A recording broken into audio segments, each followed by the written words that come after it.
Everyone, we are live with the Octogonal Football League. Weeks 9 today. Just gotta put it in Discord and stuff, and then we're good to go. 9 today. Alright, I can hear myself. What's good, Roberto? Welcome to the stream.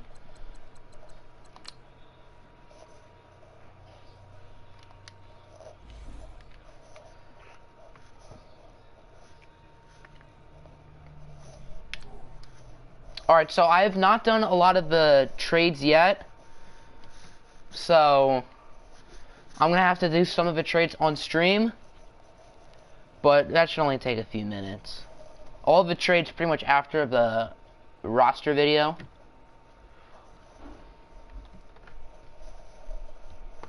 Right, let's just put this in the other Discord stuff, and we're officially ready to go.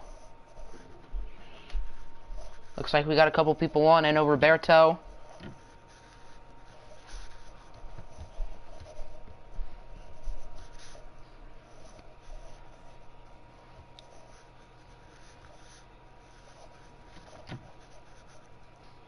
And I guess if you guys want to look at my GOAT squad, here you go.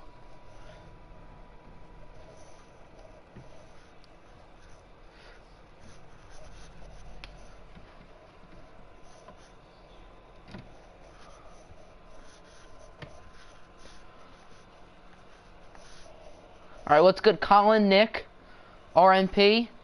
You're watching? Okay, good. I need to be updated on Iowa State and Kansas State. Did I state GOAT squad? My bad. I don't know if I did. What's good, AP? Watch Iowa State beat us. They shouldn't. If we win, do we have a chance of being a 2 seed, low-key? I'd be surprised, but anything's possible. I think if we win, we should definitely be a 3 seed. Alright, let me pull up Discord so I can get the only OGs you remember the GOAT squad. Those were the good old days. I have not done a lot of the moves yet. I'm doing it now. I haven't cut your guys yet. I haven't done the trades yet. Alright, so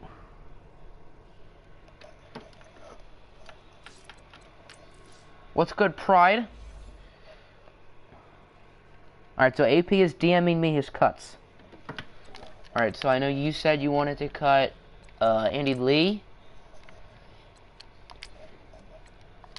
Good old days of you recording like a phone and sound like a dead person. Yes, Eifert is still a Bear. So basically, you'll see him get traded with your own 2 eyes. Alright, approved trades. What was the last one I've done? I think the last one I've done is the Stephon Gilmore one. So we're on the Rams. Have they done any? Oh yeah, the Reuben Foster one. The Bears have made a bunch of trades. Bunch of interesting trades. While I like... Yeah, I've not done the golf one yet either. Everything from... The last one I've done is the Stephon Gilmore one. Alright, so Brandon Marshall. And then a second and a third. So Rams aren't looking good on picks, but they are going for the title. And we get to watch them on primetime today. Likely smoke for Ravens. I've not done the Campbell one either. I think that one's higher than the Gilmore one, but I haven't done it yet, so I will make sure to do that. I've not done the... Wait, what? Have I not... Oh, this is the wrong save file. So the Bears and the... Okay, I think I gotta go and... Did I not save it? Well, I guess I haven't done the Gilmore deal, and I have not made the Texans and Bears coaches, even though I did. Let me check the other save file. Sorry about that, people. I just thought it auto-saved, so I decided to be lazy and not save it for, like, the first time. I don't know if it'll work in the OFL 1.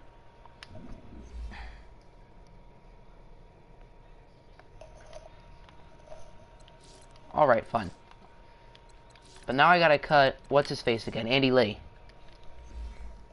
So, there's a 78 overall punter in free agency if anyone wants one, but I would definitely cut Lee as well, since Michael Dixon's the onion, almost as good.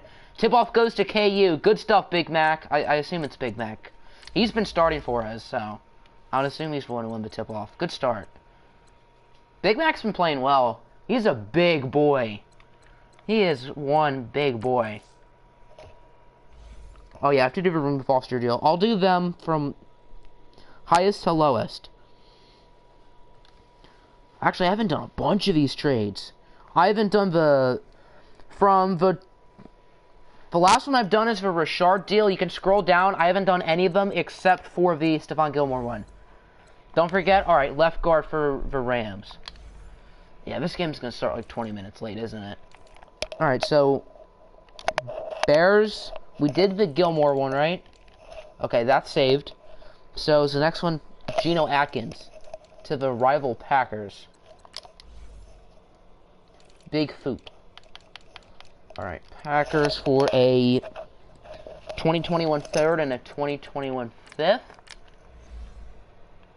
Alright, good stuff, Kansas. We have the lead.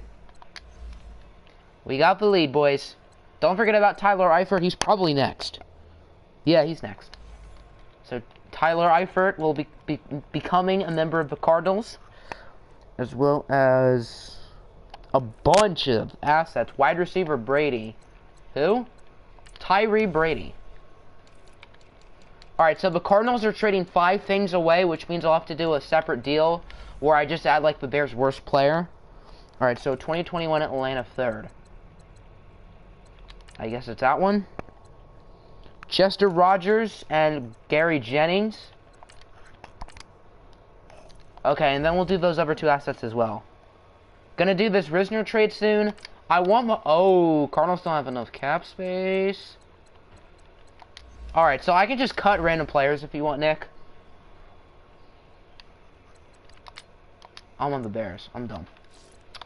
Go to the Cardinals.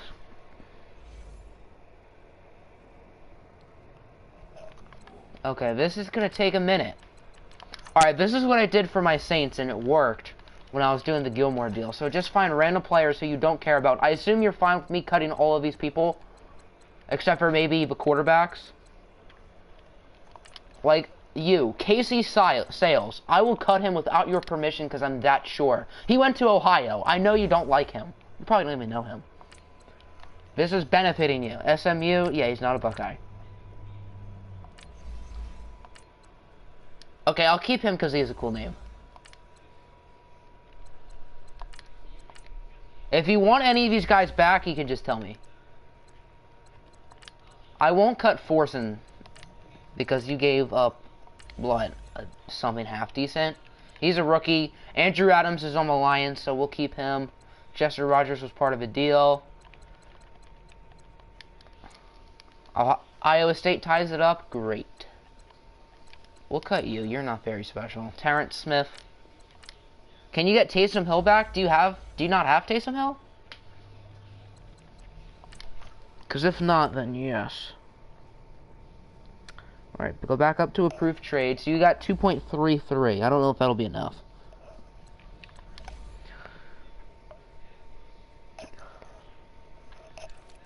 So the 2 receivers. He didn't show up in the video. I guess the game cut him. So yes. Alright, Bears. Why did I start scrolling? I'm smart.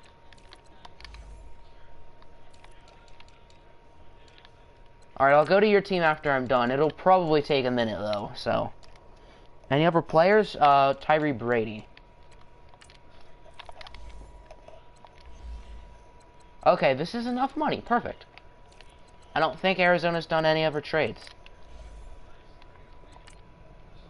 And Tyler Eifert is now actually, wait, no, I gotta do the other picks. Alright, so 2026 and 7. Okay, I guess we'll do that. We'll do the lower 7th and the highest 6.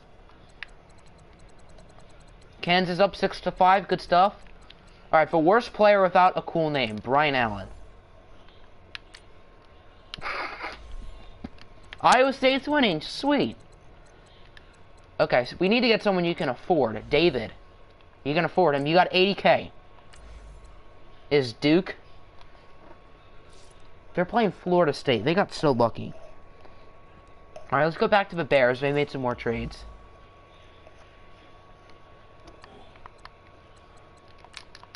Man, I wish I did this earlier. Bears got plenty of money. Okay, so just one more trade, and that is the Cole Beasley deal.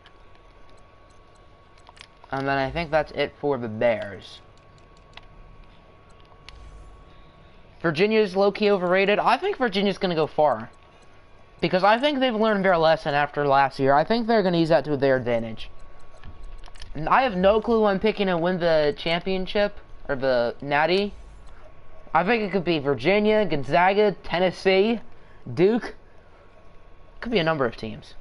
Can't wait to see Zion in a Knicks jersey. Because the Knicks are going to rig the lottery, obviously. Alright, Falcons have made plenty of trades. So we'll do their deals. And I guess we can show AP his depth chart because he wants to see his team. I just got to make sure I can hear myself. Duke will be a 1 seed if they win. If they don't, I don't think they'll be a 1 seed. Kansas ties, good stuff. Alright, here's your team. If you really want to see your special teams, led by Mr. Yoon. Man, we gotta play better perimeter defense. They're making shots. We all know from the Texas Tech game, when the other team makes shots, it could be rather ugly. Duke won't win. Duke gonna get their booty handed to him for Mike Hilton. Interesting straight up deal. Falcons aren't great with money, so cap space, watch out. But I'll do the thing I did with Nick. Yeah, Ohio State ain't going nowhere. Alright, Daryl Roberts for Jack Conklin. Daryl Roberts is a corner, right? Where's Daryl Roberts? I thought he was a corner. Am I reading that right? Did I just totally skip him? Daryl Roberts, I don't see him. It says Daryl Roberts for Jack Conklin. They're gonna go to Precious Achiuwa's house? Oh no. Hopefully he goes to the same school that he ended up going in the Kings series. That'd be nice. Why is Iowa State beating us? We can still do the David Andrews trade, assuming you got Ryan Switzer, which I don't know why you wouldn't, yeah. But the Jack Conklin trade can't happen unless we know where Mr. Roberts is. Crystal Ball has him to UConn. If you're a smart player, you're not going to UConn. That team is a mess. Whoa! They don't have a set. Oh, Steelers are trading a 7. I guess it'll have to be next year. It's still a pick nonetheless. Alright, so Will Hernandez and then Garrett Bowles. I'll do free agency shortly. 619, we're already been doing this for a while. Alright, I don't think you'll have enough money to do the Garrett Bowles deal. Wah wah. Alright, let's try the Hernandez one. I'll just cut people for you.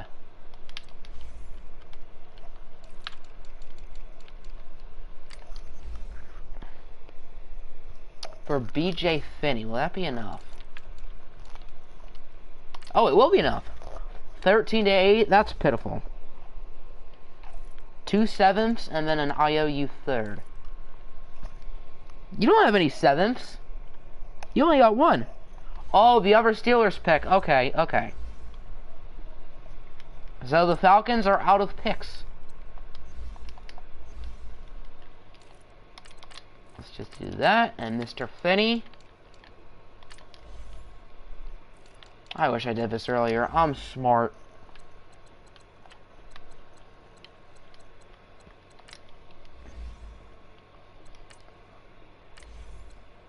We will check Daryl Roberts before the games start.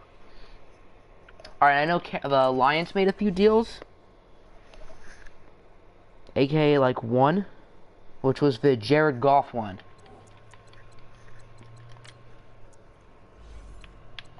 So Wes Lunt, for right now, is the face of the Panthers.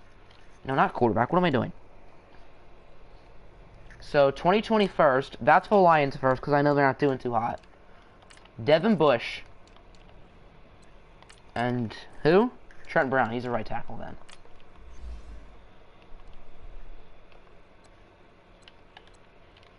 What? Oh, I am dumb. To the Panthers for Jared Goof.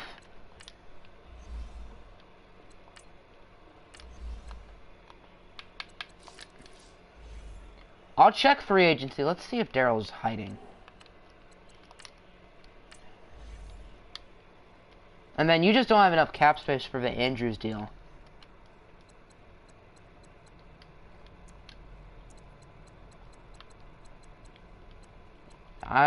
Roberts, I don't see him.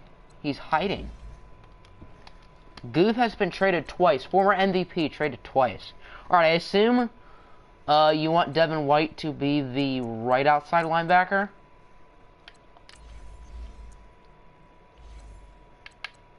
Was he in the roster video? Check the latest roster video, which was as of yesterday. Alright, Panthers made another deal, didn't they? Oh yeah, the Devondre Campbell deal. That's right. Okay, I'll do all the free agency stuff at the end. We're doing trades first. That's the plan. What's the Campbell deal look like? Deron Harmon in a 4. Oh, he's a 3 safety? No. There he is. Alright, and a 4. Maybe he probably did get injured. That's probably what happened. I'm gonna upload a video tomorrow on the OFL channel showing all the injuries. We don't got time today. So if you want to renegotiate with the Steelers about the 2 deals, were they both with the Steelers? No, Texans for one of them. Alright, Darryl Roberts is on the roster. We'll check if he's injured. Alright, we're coming back, boys. Only a 3-point game now. Not bad. Alright, I've not done the Hearns one. Let's see that. I've done Bidas Hilton. I've done all of them before the Gilmore one, except for this last one. Kaz is streaming. Good stuff, Kaz. Alright, Mike Hughes for Mr. Hearns. You need another right outside? Well, I didn't trade Shaq Quarterman to the Rams, so if you want him, he's young. I think he's, what, 23 maybe?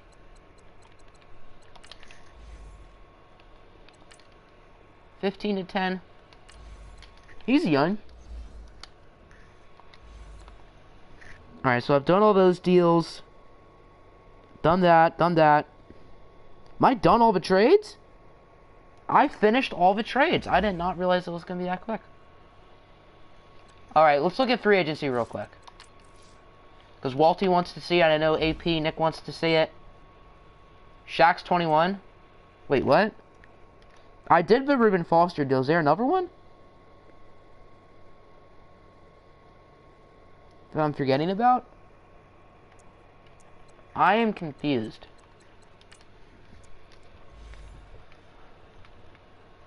If there's any particular position that you want to see, just let me know.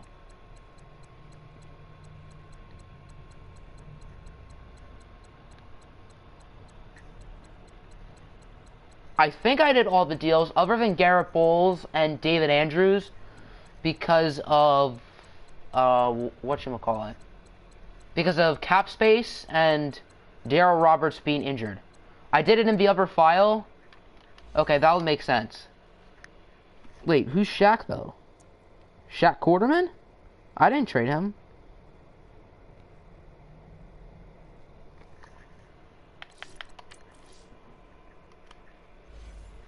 Alright, Panthers want Young-Ho Koo. Okay, Taysom, I will do that too. But who's Shaq 21?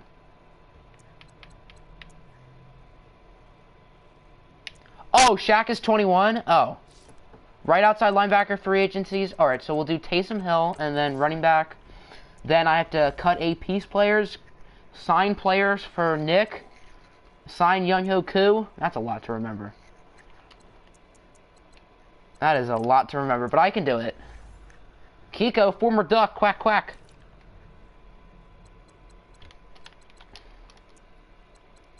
Taysom. He's not that good, is he? Is he still listed as a quarterback? Where on earth is Taysom Hill?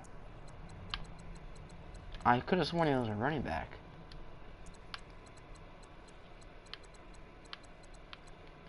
There's Brian Hill. Maybe he was a wide receiver. Is that it? Alright, Cnot, Lowen, and Holmes. Those are the players AP wants to cut. Is Mr. Taysom Hill here? No, he's not. Where on earth is Hill? He's not on this roster. Oh, maybe he's injured. Is he injured? Let's check. And then I gotta check the right outside linebacker free agencies. Darryl Roberts is out for 1 week, so you can do it after this game.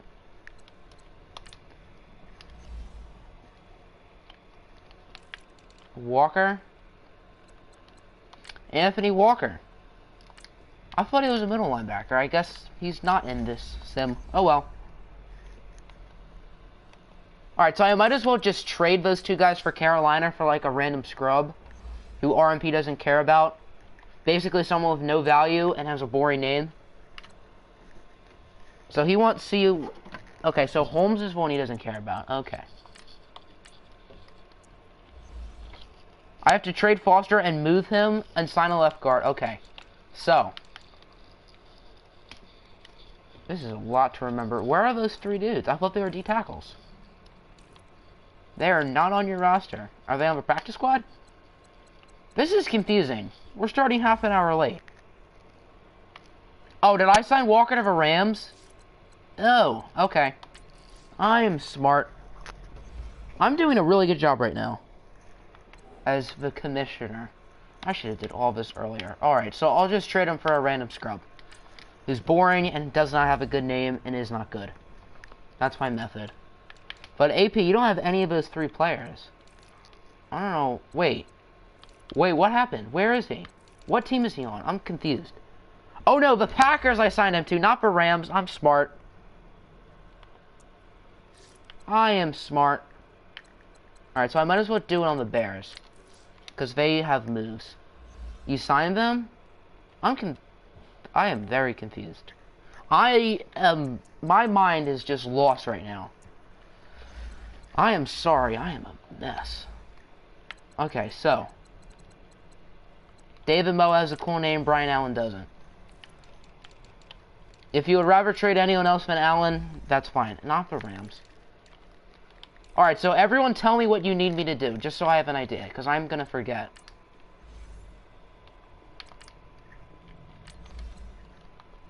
Alright, let's start with Arizona. 2 cheap receivers, because I know that's the only thing he needs.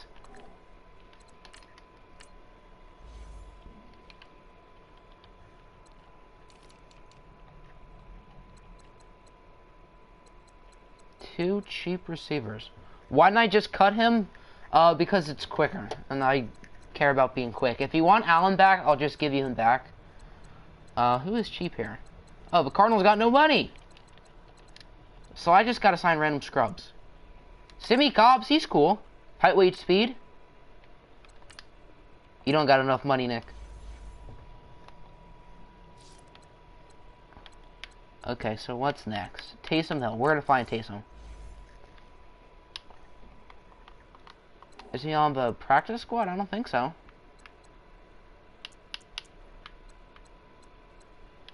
Why is this so complicated? Why didn't I do this earlier? This is funny. I am a terrible commissioner. Does anyone want to take over my spot? I thought I've done a good job this season. Apparently not.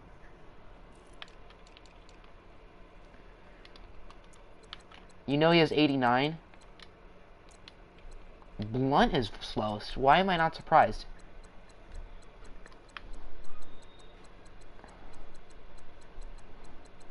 Alright, 89. Taysom Hill. I don't see him. Alright. If anyone has moves that you want to DM, that works. That's probably easier. So, any particular moves, DM or else I will forget. How many likes we got? 4 likes, not bad, not bad. Alright, let's sign a left guard for the Rams and move Foster. And I think that's it for them. I think that's it.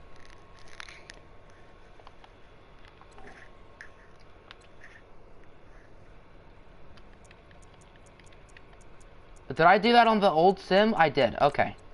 So that's what you were saying. Oh, I'm smart. I'm good.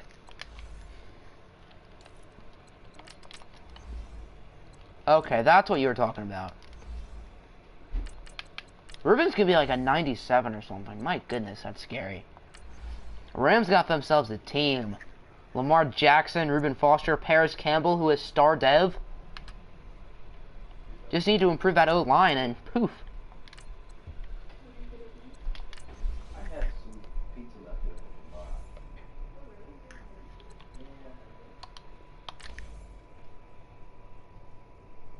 Alright, so I have DMs from AP and Walty.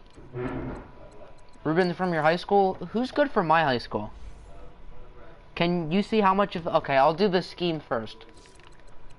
Just so I can have the Rams finished. Just so I don't create more confusion.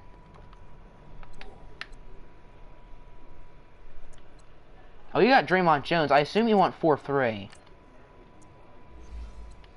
You hear my daddy.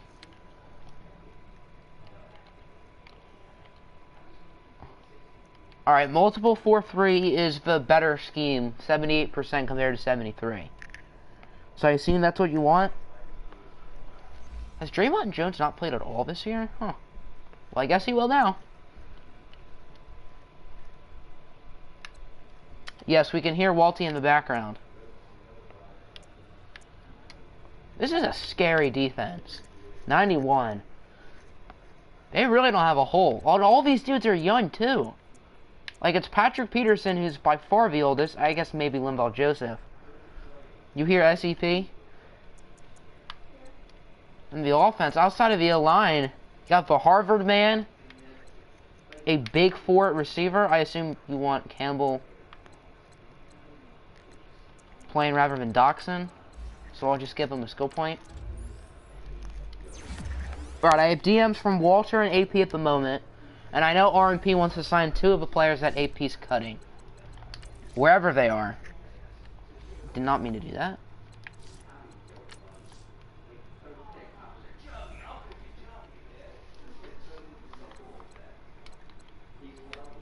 So all those dudes are D tackles. Deedrin, Cena, and then the other 2. Alright, we're only down by 1. Oh, you're signing them. Oh, I thought you were cutting them. Okay, that's my fault. Alright, so I'll do APs, then Walties, then R&P, and I think that's it. Then we can finally watch our game. Alright, C-Not, young player, only 25. I knew he went to a Florida school, USO. Alright, I assume you want me to cut randoms. I think that's what you were saying. I think that's what he meant. We're only down by 1, boys. Just need a triple-double from Big Mac. Alright, this guy's not exciting. If there's anyone who you really want, that's fine.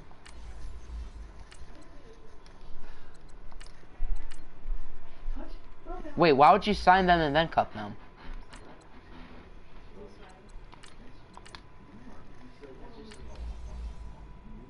How many middle linebackers you got? Because I just cut 1. 3? I'd say it's good to have 3 on the roster.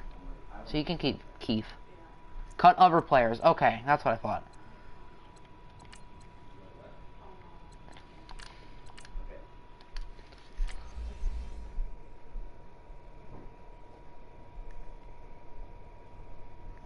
Alright, so now I have a DM from Colin as well. So Colin and Walty the Snowman at the moment. And I know R&P says he's DMing me for moves. Cut corners. I like how we're starting the games like 40 minutes later than the stream was projected to start. Chris Culliver's 31. He was decent on the Niners. That's about it. Nickerson's young. There's Mr. Injured. Out of these guys, I'd probably say if you want to cut Dexter, he's the oldest and... Oh, he's a Jayhawk. Okay, maybe not. Wink, wink. Alright, I have a DM from R&P. And Pride.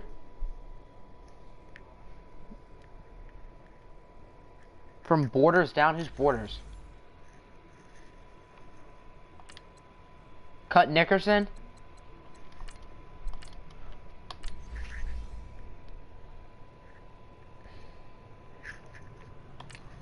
And then sign the 3 D tackles. And then we got Walty, RMP, and Colin. No. Okay, I'll resign Dexter. Alright, so Dexter and the 3 D tackles. Pretty much the same contract that he had.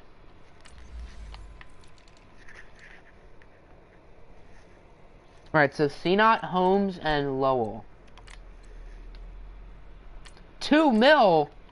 What? Why does he want so much?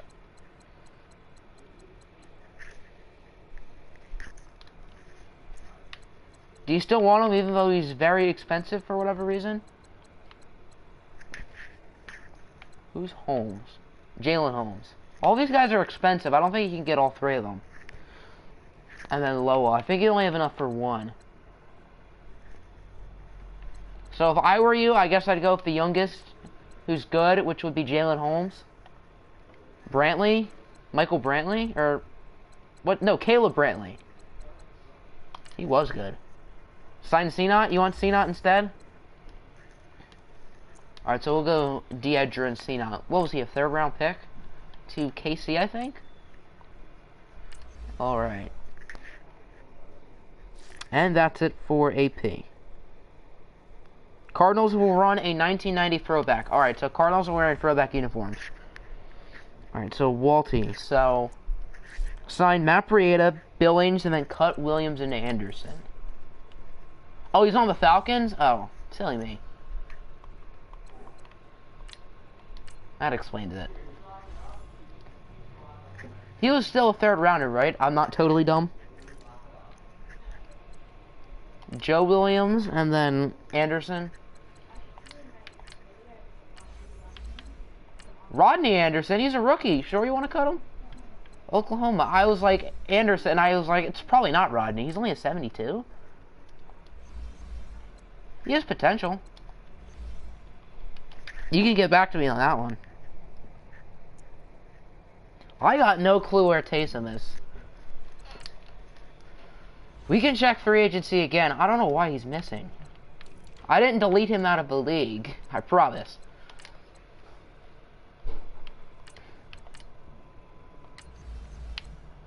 Alright, you said he had 89 speed.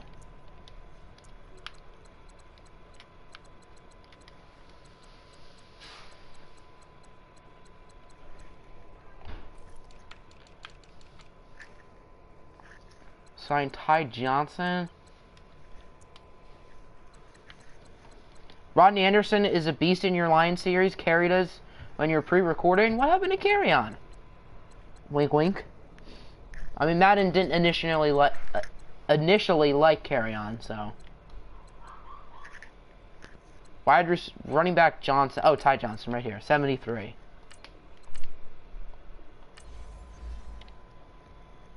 And then Andrew Billings. And then I think that's it for Chicago.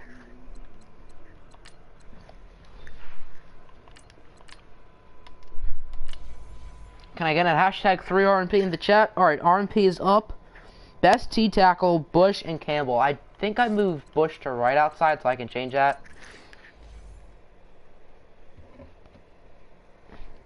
Wow, I'm actually almost done. I can't believe it. Don't side to... Oh. Well, I'm smart. Okay, I'll cut him. Alright, so I guess I have to cut 2 players. I assume you don't care about either of these dudes. I don't think they went to Illinois. If you want them back, that's fine.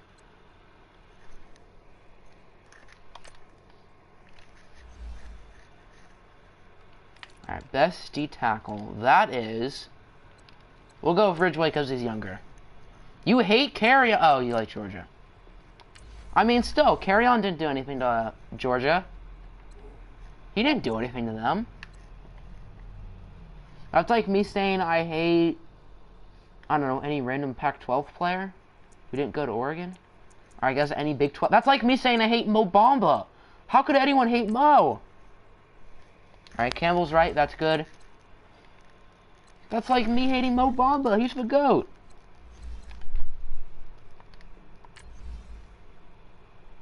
If you hate Kerryon, I'm excited for this. Kerryon would run over that Georgia defense with ease now.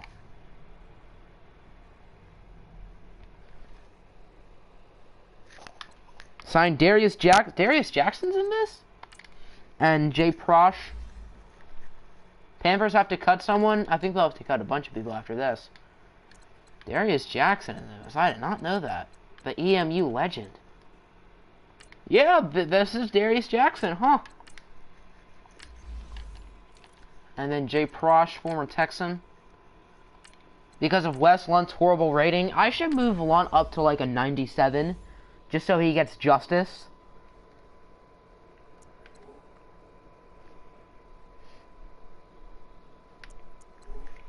Cut 3 players. Josh Ferguson, I assume you don't want cut, or him. Bilal Powell. Oh, he's only a 73.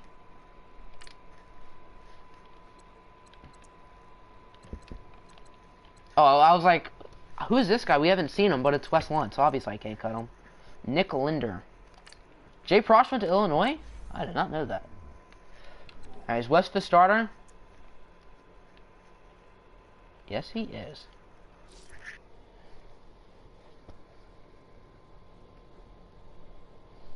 I cut JT Barrett, so if you want to sign him, go ahead, Nick. I needed to clear up cap space.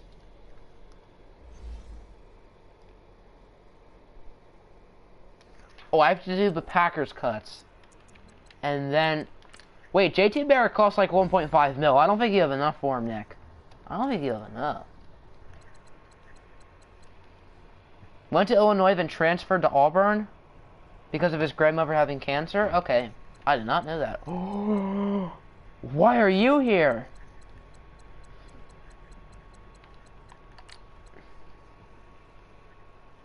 I'll sign him to your practice squad so you can have him. Alright, then we got Green Bay's cuts, and then we're done. I think.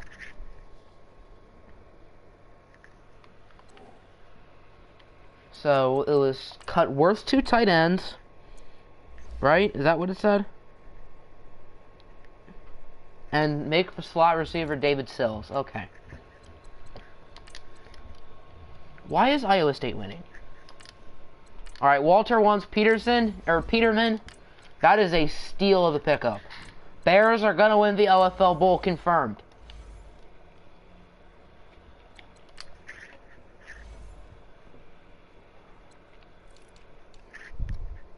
Oh, well, not free agency. That's not where I'm going. I'm smart. So I think, is Nathan Peterman the last move? Is there anything else I don't know of other than the hidden legend of Taysom Hill? Would I say Lunt's better than Peterman? I guess I would. That's a hard choice, though. They're both first ballot Hall of Famers. Nathan Peterman was actually a custom recruit in Westlake. Believe it or not, he's so popular. And he's so good.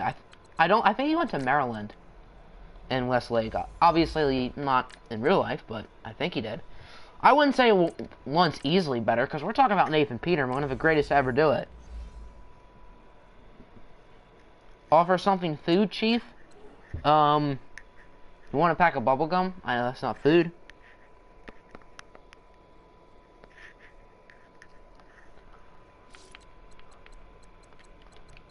Are we ready to go, ladies and gentlemen?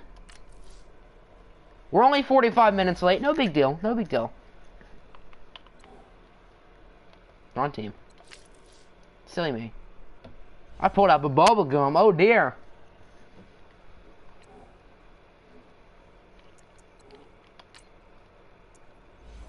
Mario Shayok is, I assume he's an Iowa State player.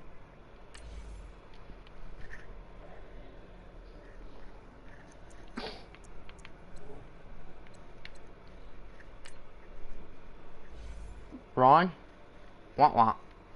Whedon is better than Peterman and Lunt combined. I mean, Whedon's pretty good, but I wouldn't go that far. Whedon has to be the most smartest pick in NFL history. He's only 28 years old when he got picked. That makes sense. That's not stupid. I guess the Packers are wearing white jerseys today. Alright, it's okay if I don't make a roster move now, unless it's the Cardinals or the Packers, because we can still do it. Yeah, he was 28. Ay.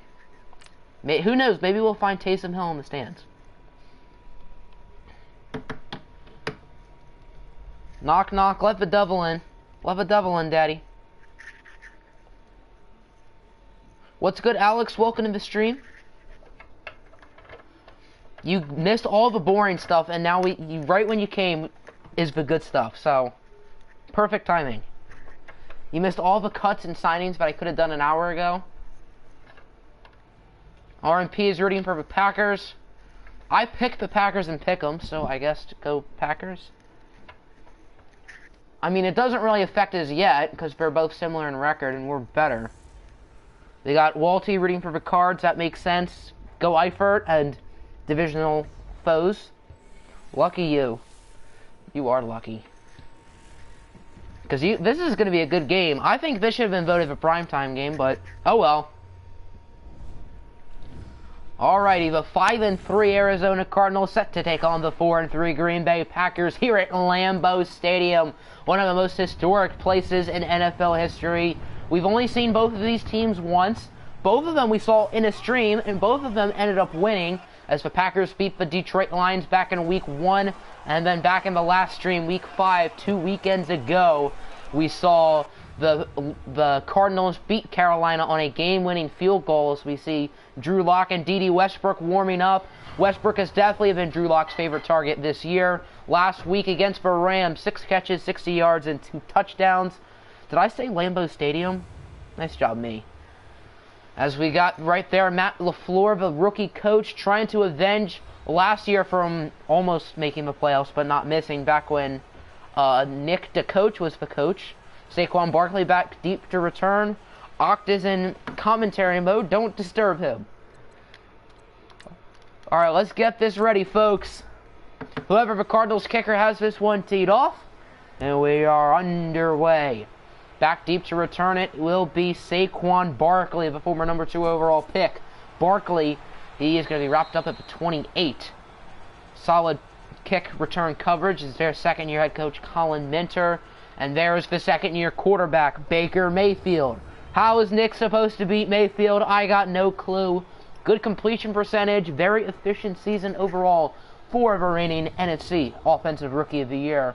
Or I guess the OFC? But then what would the AFC be? Oh well.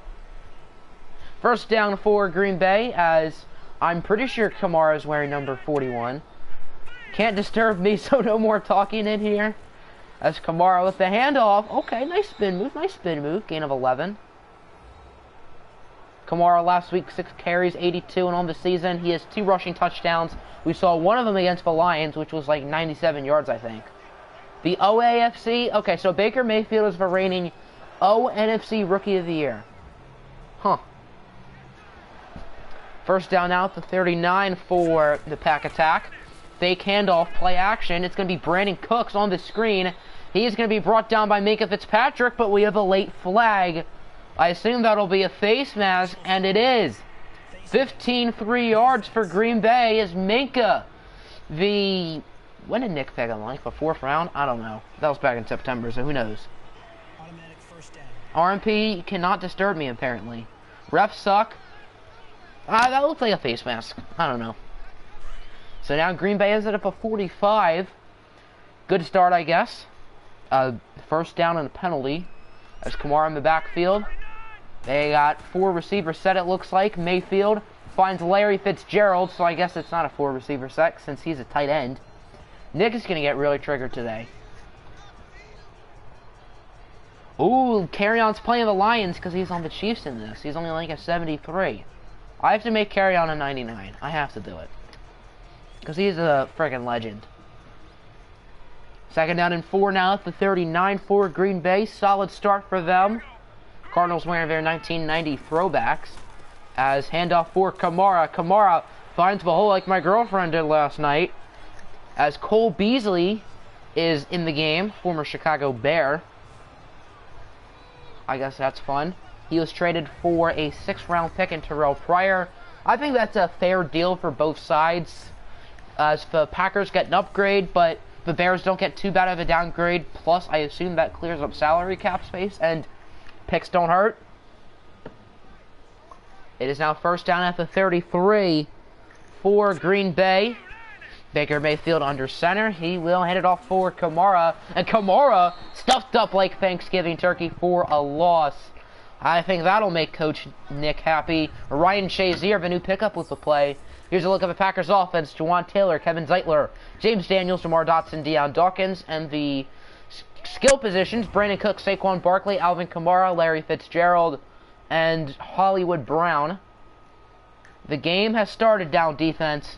Second down and 10, maybe more like second down and 11 at the 34 is Mayfield. He finds David Sills at the 5th for a gain of 25. I wonder when David Sills the first was born. That's a really good question. Probably that happened close to the last time Kansas won a national championship. They're down and 2 now. Big play. I would say Green Bay is in field goal range, but no guarantees in this world. Handoff for Saquon Barkley. And he loses 3 yards. He got wrapped up like a Christmas present by Adrian Amos, the former Buccaneer, and I guess technically Chicago Bear. As Barkley wrapped up by Amos, who in real life will be playing 8 games a year at this stadium, and hopefully only 8. No more. Actually, technically 10, because of the preseason. But hopefully no more other than that. Here's the Green Bay special teams unit. I have no clue who their kicker is. All-American football, that will be the new wave of gaming. Dungy Beholder, it's up, and it is right down Main Street. Green Bay is on the board. Will Lutz is the one with the kick. 3-0. Solid drive for the Packers offense, but Arizona did get a stop. So I guess good for them. As that one will go in the back of the end zone for a touchback. As for returner, not able to return it. I have no clue who that is. And here comes the reigning, or not the reigning, the favorite to win NFC Offensive Rookie of the Year, Drew Lock. It's going to be a tight battle between him and Dwayne Haskins. Pre-order for $35. I mean, compared to other new video games, that's not even a bad deal. Arizona's going to be starting at the 25-yard line here after their touchback. As the former Missouri Tiger, RMP's favorite player, Drew Lock under center. Could he be a Cardinal in real life? He's not. Handoff for Leonard Fournette. Nice juke move. Gain of 3. As Fournette, he's been playing quite well lately. I think he had a good game against the Rams last week. As here's for Cardinals offense. David DeCastro, Andrews Pete, Frank Ragnow, Dan Feeney, and Mr. I like to give up sacks, Mike McGlinchey, AJ Green, Damian Williams, Leonard Fournette, D.D. Westbrook, and who's your tight end? David Njoku, I think? $29.99 if not pre-ordering. I mean, that's cheaper, so I might as well not pre-order it. I don't know. Second down, there's Monte Nicholson with the sack. The safety, former Michigan State Spartan, setting up a third down and 15 as... Oh, Tyler Eifert's the tight end. I'm dumb. I thought I saw a white guy there. Third down and 15 for Arizona. Lock looking to throw it. He will connect with Tyree Brady, who was just acquired from the Bears in the Eifert deal. I would have thought Eifert would have made a bigger impact to start the game, but no, it's T. Brady with the play. T. Brady with the play. Hopefully we don't get to see that too much this year in real life. First down now for 41 after the nice third down conversion from Arizona. 2:45 to go in the first. Locke hands it off for Leonard Fournette. Fournette makes a play, gains around, well, that'd be like 13 yards. Last week, 17 carries, 97 yards. And on the season, he has 637 yards and 5 touchdowns. Tom Brady's younger black brother. Huh. Younger by like, what, 18 years? He could have been Tom Brady's son. I guess the reason why he was so wide open is because he got a motivational kiss on the lips from none other than Mr. Brady. Good run, Fatty. That's what Nick says about his own running back, as Fatty gains 9. Solid gain for Mr. Cheeseburger, a.k.a. Leonard Fournette. There's Njoku. So I wasn't wrong about Njoku, but I also wasn't right. I wonder what Leonard Fournette will think about that statement, as he's not in the backfield this play, 2nd and 1. Locke and I assume Damian Williams. Receiver in motion. Locke finds AJ Green for a first down, and he coughs up a football, but he recovers it. That could have gone a lot worse for Arizona. Good run, Berger. I'm very curious to see what Leonard Fournette thinks about this. We all know he has a little bit of an attitude, so who knows? As play action, Drew Lock is going to be deflected, almost intercepted. I don't know how the defender didn't make the play. So let's take a look at the Green Bay defense. Their D-line, Matt Ioannidis, Geno Atkins, and Marcus Davenport. Ja'Kai Polite, Blake Martinez, Jared Davis, and Mr. One Hand himself, Shaquem Griffin, Marcus Peters, Landon Collins, Monte Nicholson, and Shaquille Griffin. Setting up a 2nd down and 10 for Arizona. 5-3 on the season, 5-1 in their last 6 games, and 5-0 versus the NFC, or the ONFC, sorry, as Blake Martinez with the deflection. Could have been an interception. Setting up a 3rd down. Coach Mentor likes what he sees from his defense the past 2 plays. Good coverage from the linebacking core as it's 3rd down and 10. Get on your feet, defense, or stands rooting for your defense. I don't know. I'm smart. 3rd down. Locke looking to throw it. Plenty of time. Locke up the middle just a little. And guess who it is with another conversion? It's Tyree Brady for a gain of 19. What a surprising impact for Brady so far. As Coach Nick wanted to run the ball, take the point, I think he's happy that they didn't. Marcus Peters is alone with the tackle. As Tyree Brady, what a start for him. 2 catches for 41 yards, I want to say, while Eifert has not even seen the ball. 1st down for Arizona, 2 tight end set. Njoku and, what's-his-face, Tyler Eifert, as we have a flag. Looks like a full start on Mike McGlinchey. So that'll set Arizona back 5 yards. It's been a rough season for McGlinchey, as now it is 1st and 15. Pre-order comes with Jake Fromm poster and 2 wristbands. Okay, yeah, maybe I'm taking that pre-order deal. 1st down and 15. Locke looking to throw it. Locke has an open Quincy Enunwa who drops it. Nice play from Marcus Peters, setting up a 2nd and 15. You hate Mike. Who's Mike? Mr. Krabs, if his name was Mike, I don't know. As Quincy definitely could have made that play. Nice deflection to rip it out by Marcus Peters. As was that a drop? Oh yeah, he definitely should have had that in his hands. Come on, Enunwa. 336 messages. Y'all are crazy. Oh, Mike McGlinchey, that makes sense. 2nd and 15 now, nearing the end of the 1st quarter. As Locke hands it off for the Burger, and he's going to lose a yard. That's Matt Ioannidis and Marcus Davenport with the play, the former UTSA Roadrunner and Temple Owl, respectively. And that'll end the 1st quarter. Your score, Green Bay Packers 3, Arizona Cardinals goose egg. But the Cardinals are looking to get on the board. They have it at the 21, 3rd down and 16. Let's see if they can convert. Let's see if they can find Tyree Brady again, as he has been very good so far on 3rd down today. 2 catches, 41 yards or so. As this game is sponsored by Snickers. Snickers satisfies. Where's Marshawn Lynch? Is Marshawn in the house?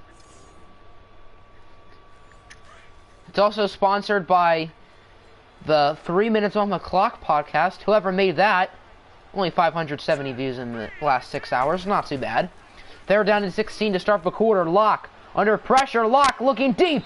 And he throws it in the back of the end zone. Looks like Arizona will have to take the 3 points, which Coach LaFleur seems content with that. Broncos have the lead over Jacksonville 7-3. Denver's 5-2, but got absolutely spanked by the Steelers. He likes those Skittles. All sponsored by Simhead Sports. Heck yeah. As the kick from whoever their kicker is, Clayton Forson Beholder, it's up, and it is beautiful. Tied up at 3. With 7:25 to go in the half. Josh Lambo, that's who the kicker is. 7-3 is now your score. Lambo set to tee it off. Back deep to receive it will be no one because it goes in the back of the end zone. Green Bay will be starting off at 20. They kicked a field goal on their last drive. Let's see if they can repeat success. Kamara, very solid season. Didn't we already look at his stats earlier? Come on, EA. You know better than that, EA. What a crappy game.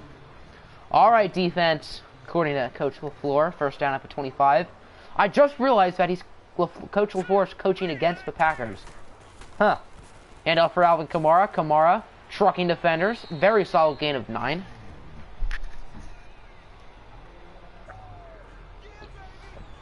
Four carries, 26 yards on the day for AK-41.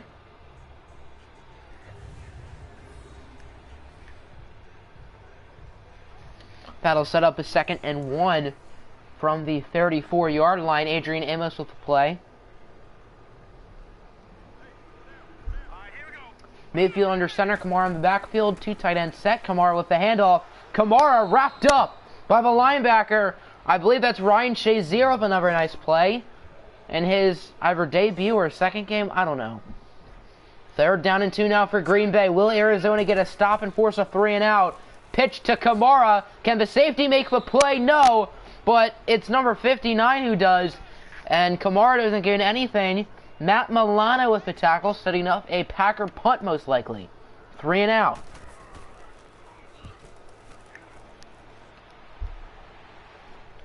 The punt will be received by Williams, wrapped up at the 14. No real blocking from Arizona, the big brains. Here comes out the offense with E.J. Gaines, who's a corner. Just realized you have 2 players over 30-year-old, and one of them's a kicker. Yeah, you got quite a young squad, which is definitely the way to go. Williams, fair catch, dude. He didn't really need to fair catch it. He gained an extra yard. All-American College Football. That's a really good name. As Quincy Enunwa, wide open down the field. Enunwa runs out of bounds at the 43. Nice gain for Arizona. That is a gain of 36, 43 yards. Yeah, 43 yards. He got half the distance to the end zone. Notice Quincy actually hold on to the ball there. That's the former Jet making the play. Now at the 43, 1st down. Lock under center, Lock. Delayed handoff for the truck. Leonard Fournette wrapped up a 30, solid gain of 13. Quality run for Mr. Fournette, who's averaging 7 yards a carry. Very good. Quincy actually caught something, yeah. It's unbelievable. A little bit over 5 minutes left to go in the half. Tied up at 3. Arizona trying to take the lead, as it looks like a 1-receiver set, 3 tight ends in the game. Back to Fournette, and he gained 7. No, he gained 3. Nice math. Before being tackled by Marcus Peters, I think. Yeah, Marcus Peters. I know stuff. Good run, Bus. So you're just thinking of all fat things to call him. 2nd and 7. Back to Fournette. Leonard Fournette running backwards. That ended up being a gain of 6. I guess the referee decided to be a little generous. Maybe got some cash from Fournette before the game. Now it's 3rd down and 1 at the 21. Will Arizona convert or have to settle for another field goal, as A.J. Green with the catch, gaining 9. Good enough for a Cardinal 1st down, and the drive stays alive. Fournette, you need to run forward. It should be forward net. 1st down now at the 12. Lock. Over to Damian Williams. Williams has a hole, tries to get fancy, and gains 7. As the Cardinals are driving, Coach Mentor not too thrilled with his team. Now it's 2nd down and 3 at the 5.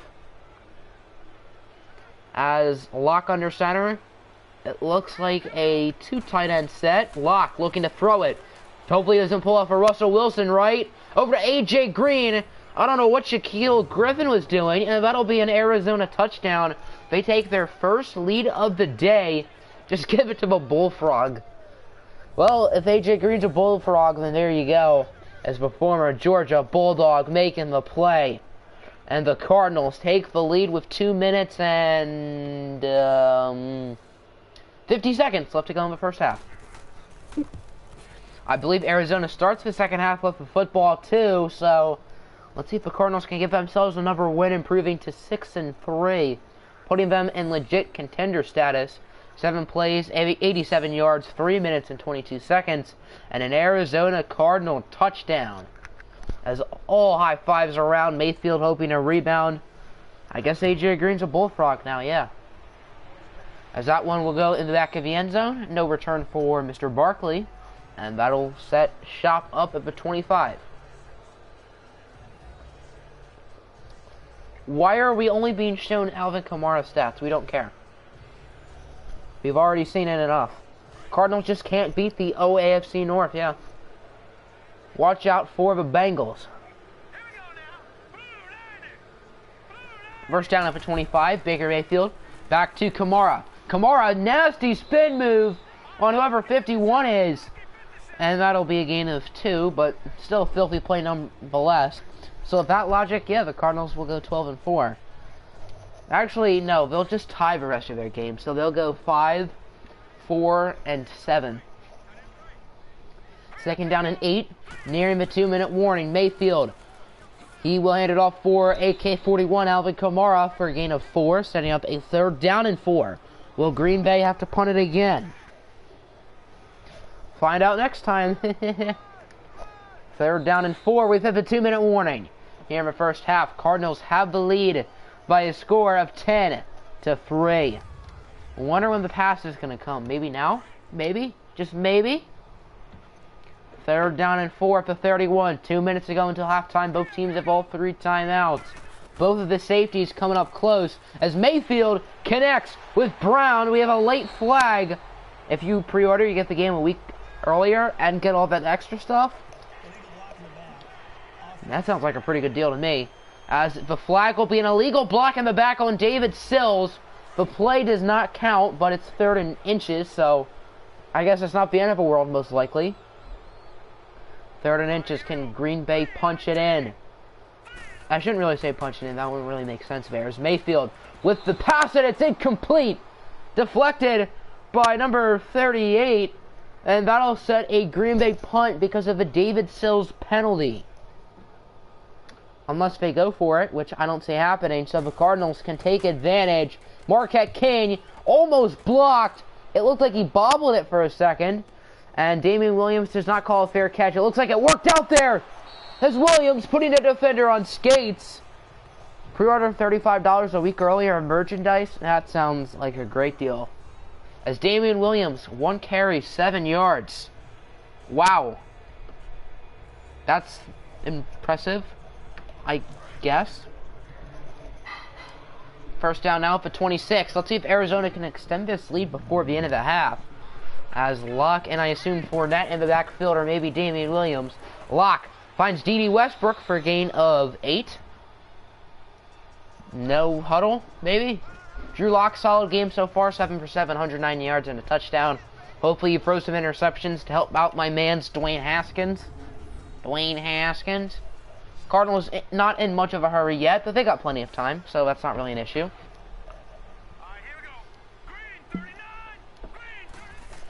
Second down and 2. Locke looking to throw it. Has to throw quickly, finds Williams, who gains 2 yards, and it definitely looked like he got the first down, yeah.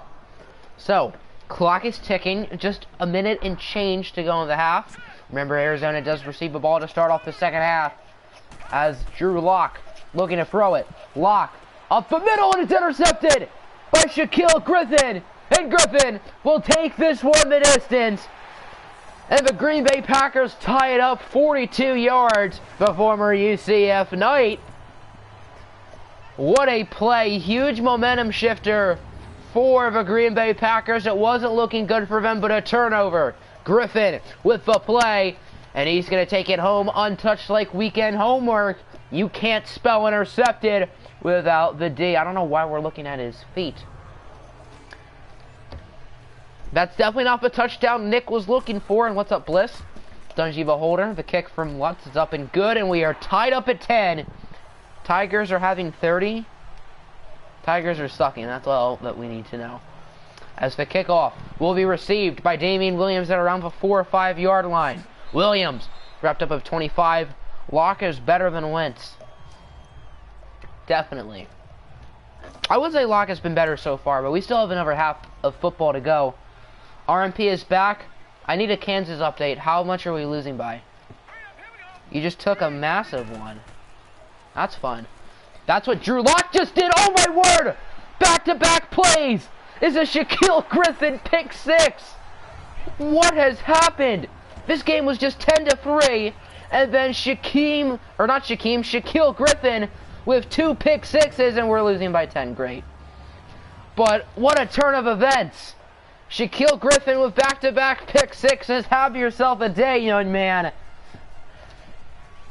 Bench lock, that might be the move, and maybe we should bench every one of our starters because Kansas should not be losing to Iowa State. That's ridiculous. Clayton Forson has entered the game, so someone who RMP hates, and now it'll be someone who RMP still hates. Clayton Forson has entered the game. We'll see how this one lasts. And just like that, the Packers will take the lead. Shaquille Griffin, 2 straight pick sixes. I've never seen anything like that in my OFL career. Not like that's been super long. As the kick is up, 14 points in just 8 seconds. Shaquille Griffin is incredible. Cardinals will be starting at the 38, but it'll be a new face out at quarterback. No Drew Lock, but it'll be Clayton Forson, the former Northwestern Wildcat, as he enters the huddle for the first time in his OFL career. Will we see another Shaquille Griffin pick six? He's lined up at the top right of your screen. He is the star under if you want to keep your eye on him. Clayton Forson is booty. Well, Locke can't throw this pick because he's not in the game. He finds, as Forson finds Quincy Enunwa, Cardinals call it timeout. But yeah, this game just got really interesting. Remember, the Cardinals do start with the ball in the second half. The picks don't really change that. Blake Martinez was the one with the tackle. Forson under center. Clayton Forson looking to throw it. Forson scrambling like he's late on a date. And he finds A.J. Green, who's more wide open than a McDonald's drive-thru at 5:30 in the morning. And Coach LaFleur will call his second timeout. He has 1 remaining.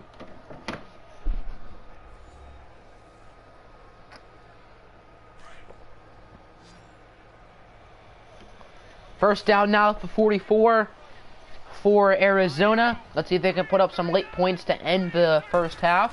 That's Clayton Forson looking to throw it. Forson, he will look up the middle, and it's almost intercepted again. It wasn't Shaquille Griffin, or not Shaquille Griffin, or else the play definitely would have been made. Oh, Westland's obviously better than Clayton Forson. That's not even a question.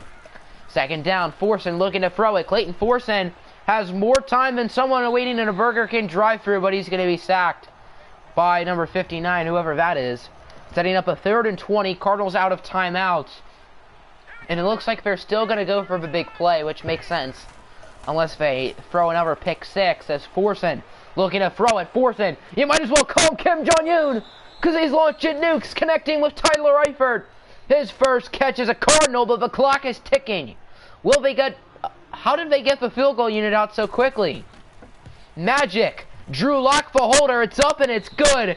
And the Cardinals get a field goal to end the half.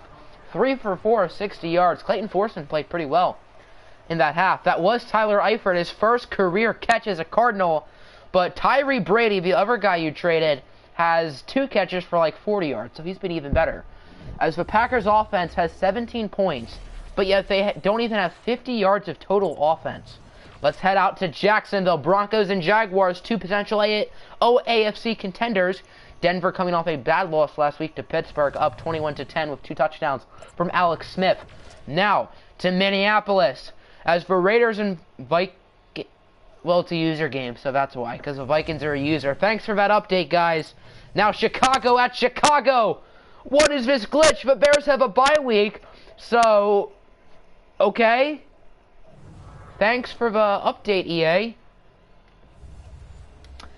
Madden logic in a nutshell. What on earth is this? The Cardinals just got 2 points. Yeah, Madden is totally glitching right now. So, I guess the Cardinals are now only down by 2. Stop at Iowa State. Colin is being cheated. Alright, now this is somewhat reasonable, I think. Okay, so the Cardinals were going to get the ball regardless, but instead of 13-17, it's now 15-17. This game is so bad. I don't know what's worse, this or the Kansas game. Nick is hacking. He is hacking into my PlayStation. He is in on this. As Forsen has plenty of time. He can just wait there as long as he wants. Forsen taking a shot, and it's deflected. Nice play, buddy. Let's retake the lead. Well, now all you need is a field goal, and you can do that. Marcus Peters almost with the interception. That has to be the strangest thing I've ever seen. I know Madden's dumb, but I didn't know it was that dumb. Second down, Forsen hands it off for Leonard Fournette, who stuffed up like Thanksgiving turkey by Blake Martinez, setting up a third down and 12. Will the glitch not affect Green Bay? You always knew Nick was putting the act on for moments like this. This game is ashamed of the whole OFL/NFL community. Is Tyler Eifert with a gain of 24. 2 catches for Eifert, both of them somewhat big plays. He has 56 yards on the day.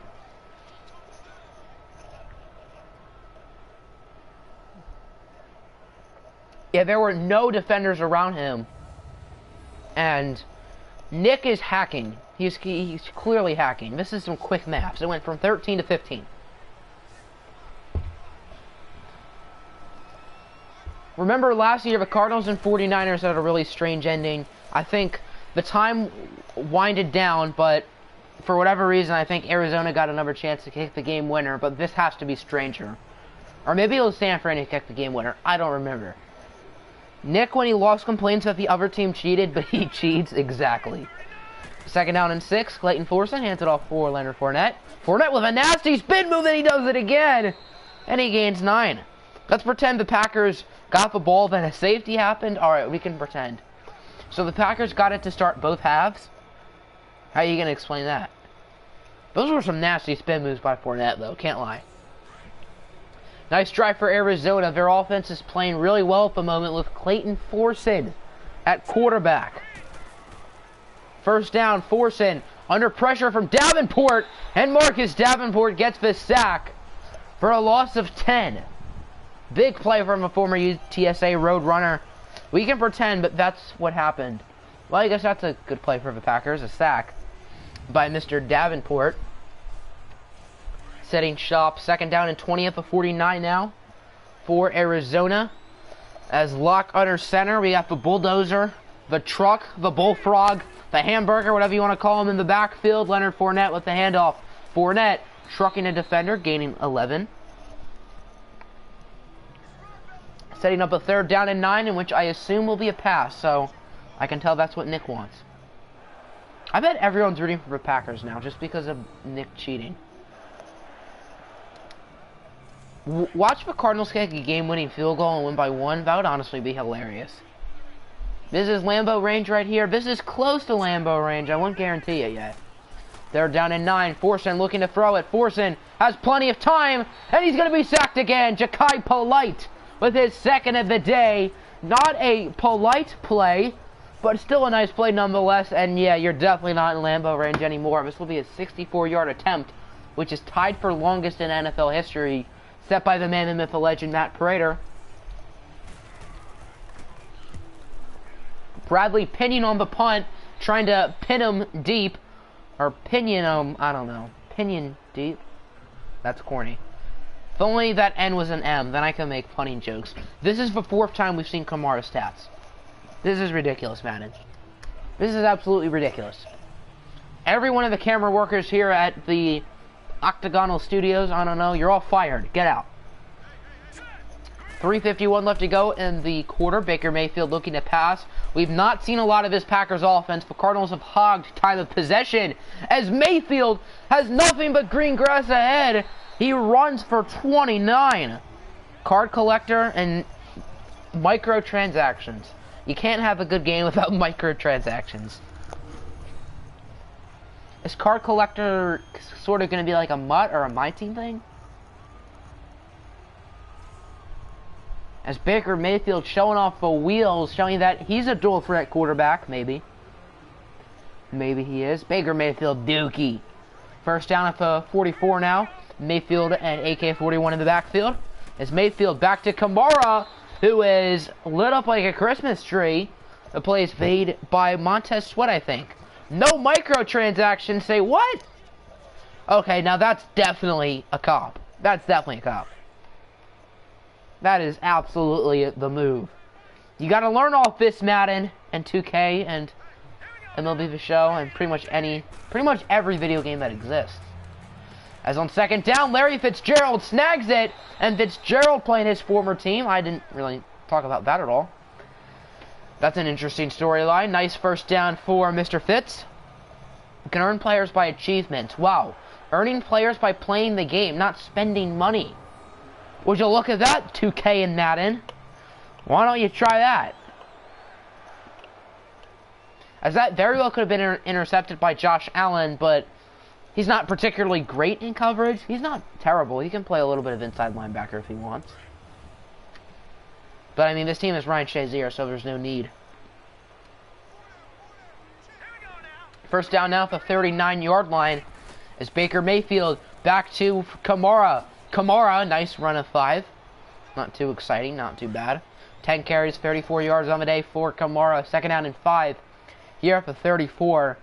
This has been a very interesting game, I would say, to say the least, is Mayfield looking to throw it. Mayfield finds Kamara. I don't know what kind of blocking that was. He loses 3. Milano and Bosa both there to make the play. Oh, we're watching both Bosas today. That's right, because Nick Bosa's on the Cardinals. Joey Bosa's on the Rams. That is a big oof. Third down and 9 now. Let's see if the Packers will convert. You know what else is an oof? Our chances of actually winning a game. As Mayfield finds Brandon Cooks cooking up some magic and cooking up a first down. 41-24. We suck. We suck. I mean, we made the championship, so we're still going to be like a 4 seed at worst, but still, that's embarrassing. We're not making out of the Sweet 16 or Elite 8. We're just not. I've picked us to win 2 years in a row. I'm definitely not this year. No way. This team is a disgrace. I mean, yeah, we haven't really been lucky. We lost Vic. The NCAA's being mean to Silvio. Udoka got hurt. But still, it's messed up. First down at the 21 is Mayfield sacked. No mercy, says Minka Fitzpatrick. The 2018 draftee sacking the fellow 2018 draftee. This should be a blowout right now. I mean, you were given 2 points. You were given 2 points by Madden. Madden loves you, apparently. Minka Fitzpatrick with the play. He had the face mask earlier and avenging that, even though that play was back in the first quarter and no one remembers it. 43-27. That's embarrassing. As the clock will wind down, that's how the third quarter ends. No scoring in this quarter other than the opening kickoff, which doesn't technically count. As the Packers up by 2, let's see if they can close this game out and improve to 5-3, which is what the Cardinals are currently. And Locke, of course, messed up. RMP remembers, he's a good dog. See those scoring numbers?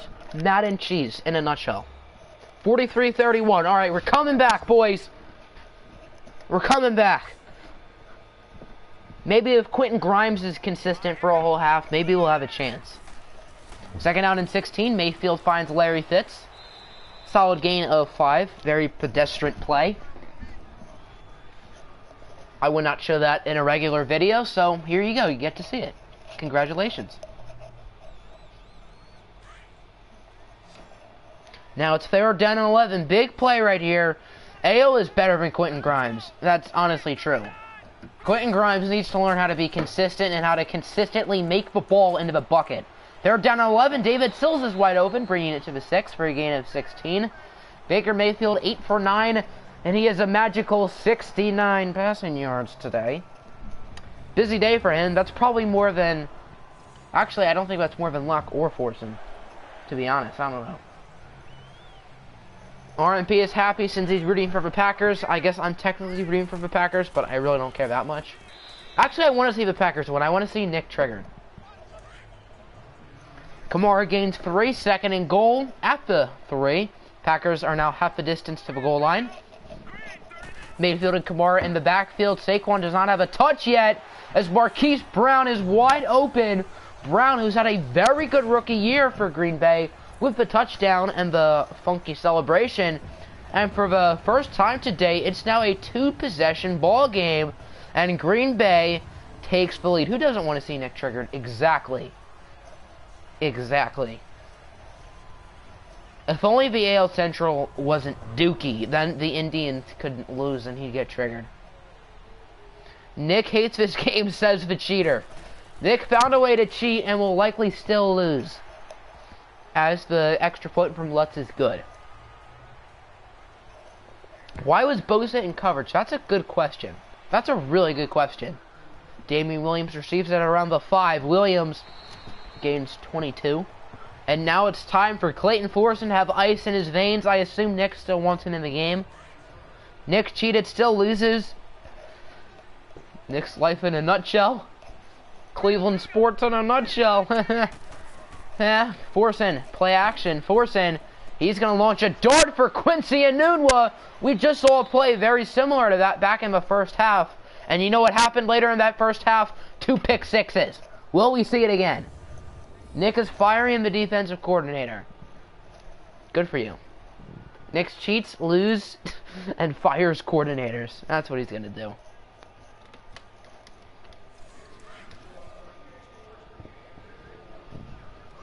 Now first down at the 36. Cardinals have under 6 minutes to go. Their offense needs to score some points, and their defense needs to actually do something. As Damian Williams hit hard by Martinez for a gain of 5. Blame Madden. I mean, technically Madden's the only thing that has control, but considering you hacked it, maybe you hacked it wrong. You gotta hack into the system and make sure you find a way to win, bud. Yeah, your defense has only allowed 1 touchdown, technically. But I feel like the Packers haven't really punted it a lot. They haven't really had a lot of possessions. The Cardinals have definitely controlled time of possession. As Damian Williams, he is wide open, and Williams is inside the 10. Doesn't want to be tackled. He gains 25. Why are you running? Why are you running? That's a good question.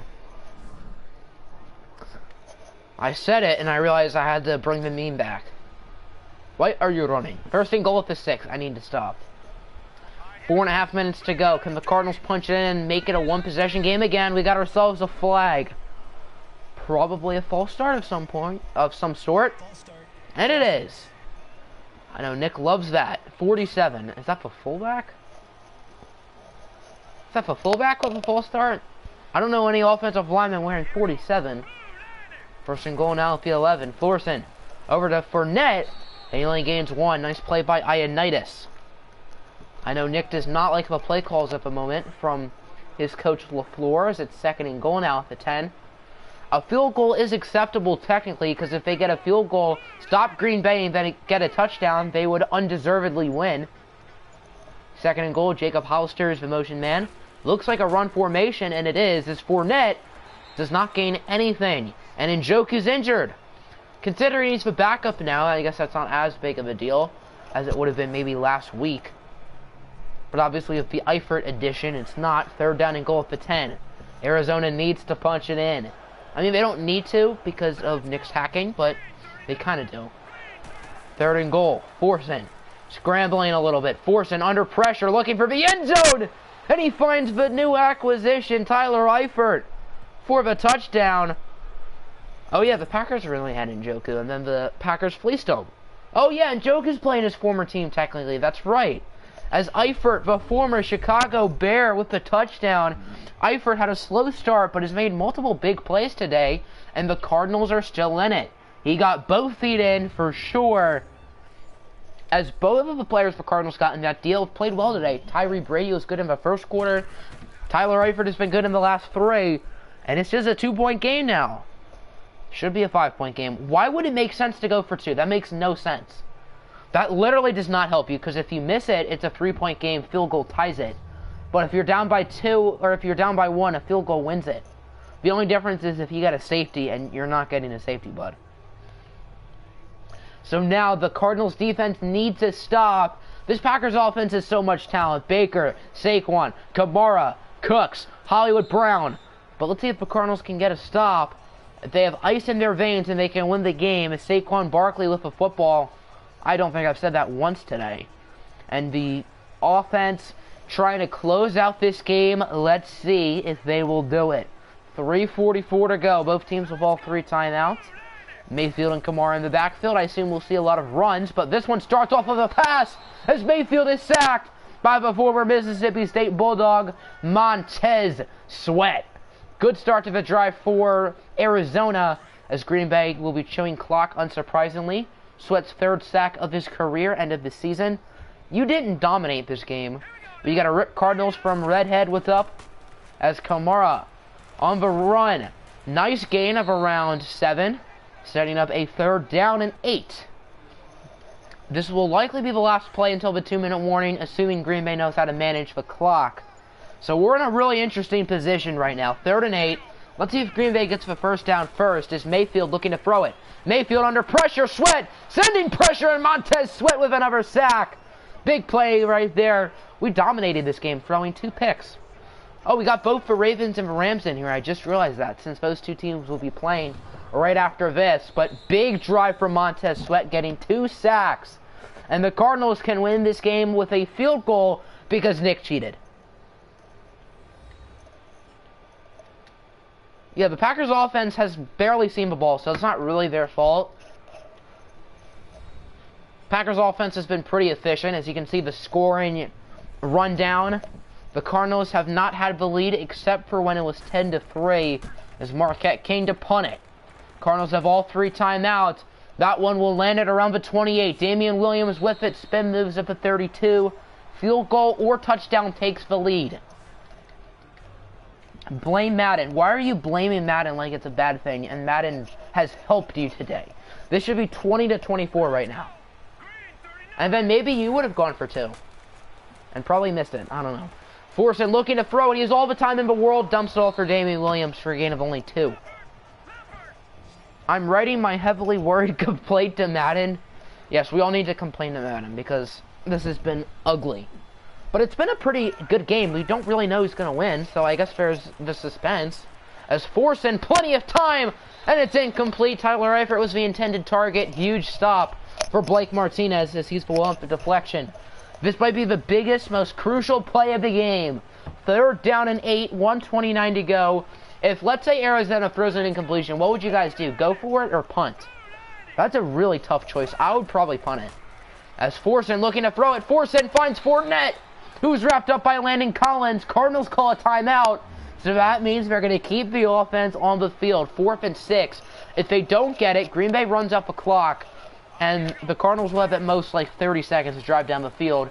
So this might be the game. Forson connects with Tyler Eifert, and the drive stays alive. What a game for Clayton Forson, who's only played in the second half and the late first half. He's playing really well today. Forson, next play, looking to throw it. Forson finds Tyler Eifert again.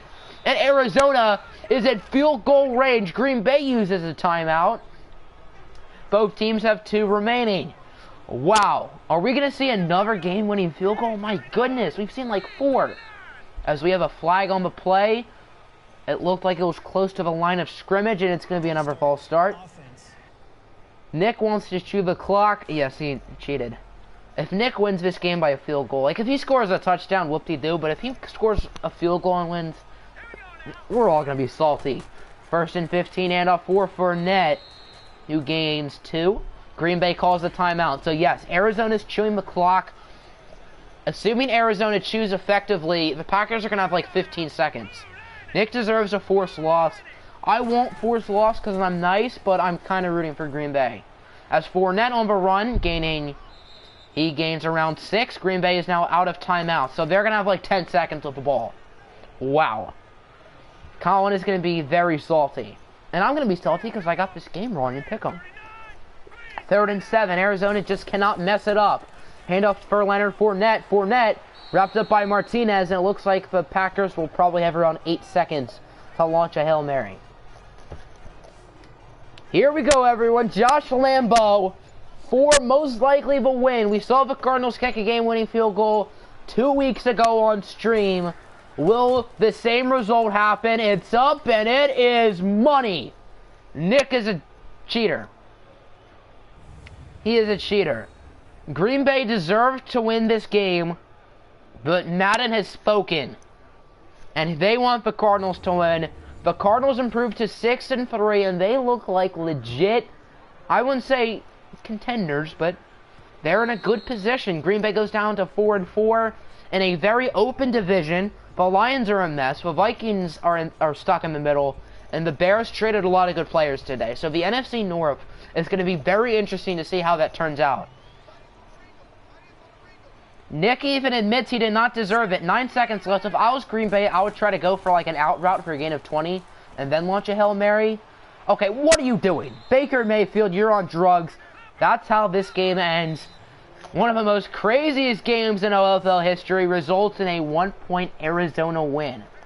Nick wants the Packers to score a touchdown.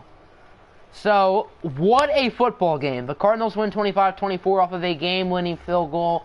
However, this game will be surrounded with controversy. The Cardinals were given 2 points at the beginning of the second half because of Madden logic. And this will be talked about among one of the most historic games in OFL history for sure. Was down to the wire until the end. Baker Mayfield shaking hands with the Cardinals. Of course, the Cardinals coach is a biased Baker Mayfield fan.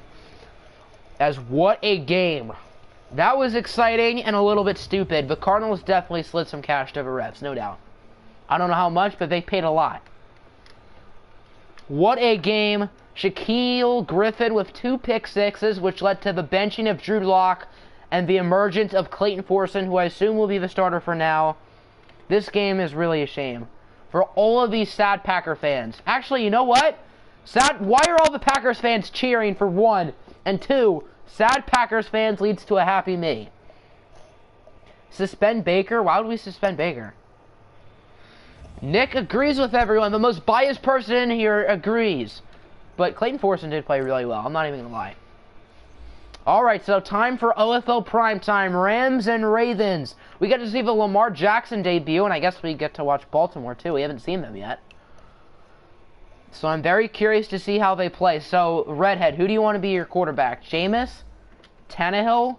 Or some random free agency scrub? Like RG3 or whoever's in there.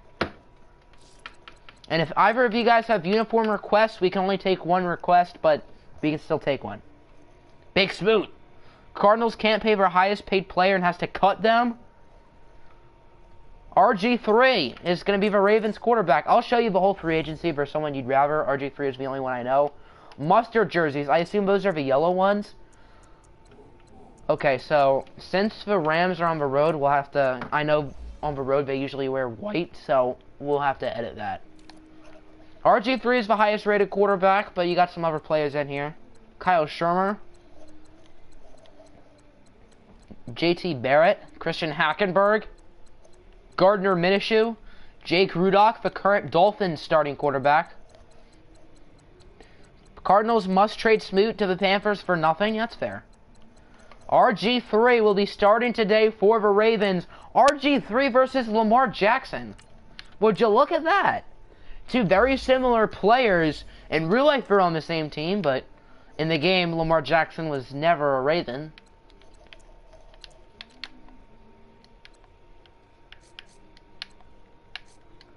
I'm very curious to see how Baltimore plays. Will we see an upset, or will we see the Rams win in the debut of Lamar Jackson? I think this game is going to be closer than expected. Cut 1 player. Is there anyone who you'd like to cut here? None of these players are, like, great. Graham Glasgow. Rudock, the man, the myth, the legend. Get the storylines flowing. Matt LaFleur will pay $50,000 as a fine and give the Packers a 3-burger. Sean Coleman. Alright, so we had a uniform request from the Rams, so we'll user them. We usered Arizona for their uniform request, and they won. I don't really think that means anything.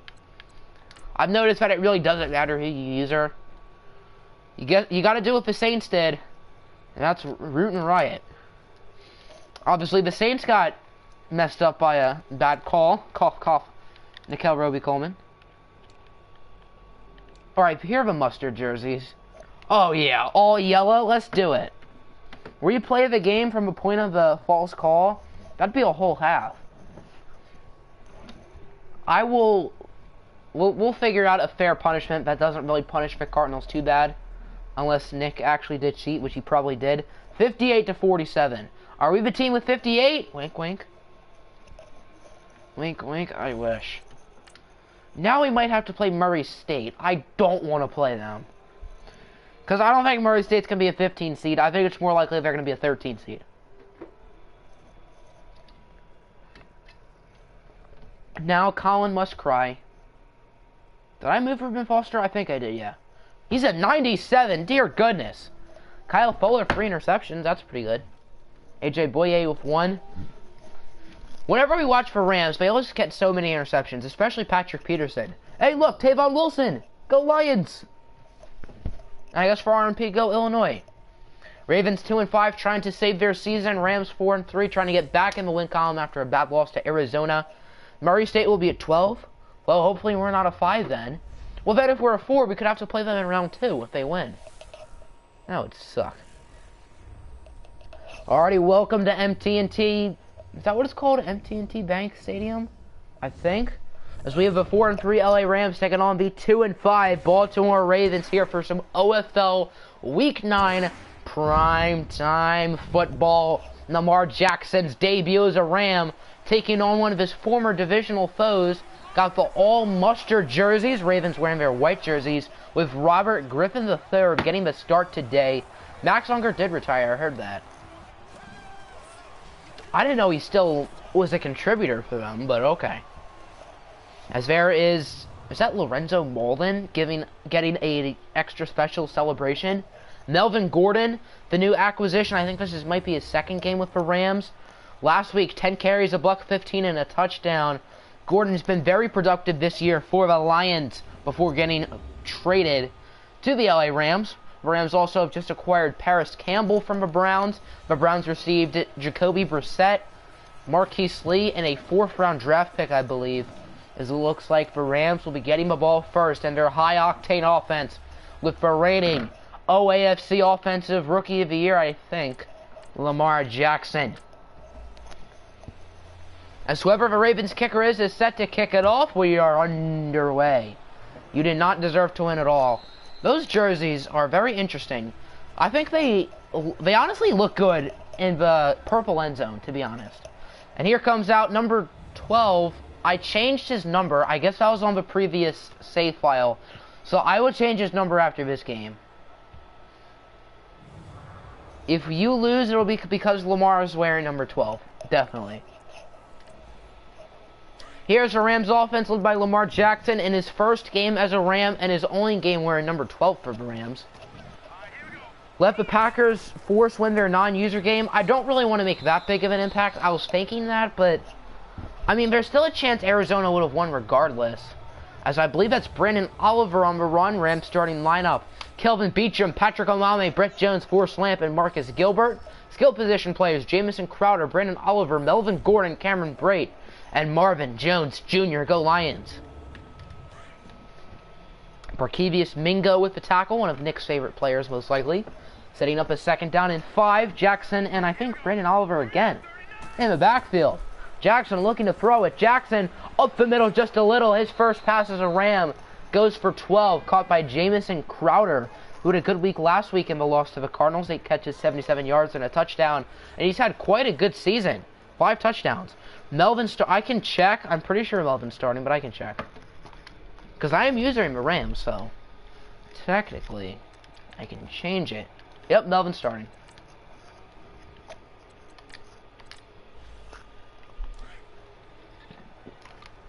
First down now for LA. Melvin Gordon is in the backfield.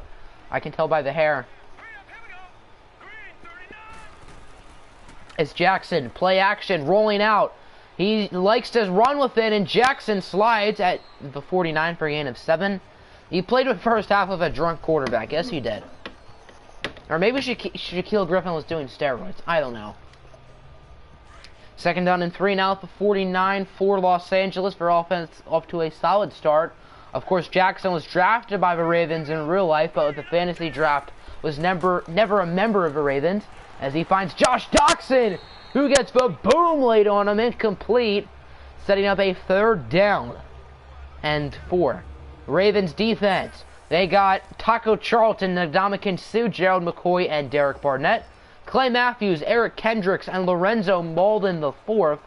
And then the secondary, Kyle Fuller, Tavon Wilson, Nasir Adderley, and MJ Stewart. A lot of Bucks players. That's not a coincidence. Quick question. Is there? Yeah, the Packers will still lose a force-win game. They're down in 3. Jackson finds Marvin Jones for the first down, gaining around 7. Do I enjoy this game? Madden? I guess. I mean, Madden's drunk, but other than that, other than the drunkenness of it, yeah.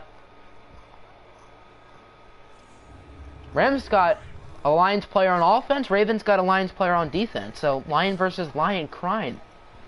Marvin Jones and Tavon Wilson. First down at the 44. As Jackson, fake handoff. Jackson looking to throw it. He will find... Who the heck is that? Is that an offensive tackle? Lining out as a tight end? That is like an alcoholic dad that beats people. That is 100% true. This game is already better than the Cardinals-Packers game. The Cardinals-Packers game was a good game. That was a really good game. Honestly. I thought it was a good game. Other than Madden's drunkenness, obviously. But I thought it was a good game. We didn't know who was going to win until there was like 8 seconds left. Second down now for 44. Slow start, but not really slow for the Rams offense. I don't know. Melvin Gordon with his first handoff of the game. He gained 6. Nice run. We have not seen an OFL OT game yet, but we've seen 5 game-winning field goals. And I know we saw at least one in Season 1. That Cardinals-Niners game, which was another example of Madden being drunk. They're down in 4 at the 38. Lamar Jackson, I think... Why is Brandon Oliver getting so much playing time? Jackson finds a wide-open Cameron Brate, the Harvard graduate, Ivy League, with a gain of 17 and a first down. As 16, close enough. Coach Daddy Doger, not too happy with his defense so far. I think that's how you say the last name. Dogard, I guess. That works. Nice first down conversion for the Rams. We don't need to see this replay. It's just a 16-yard gain. Calm down. 60-51. We're coming back, boys. The Jayhawks are coming back. How much time left? First down now for 21. Lamar Jackson. Melvin Gordon in the game.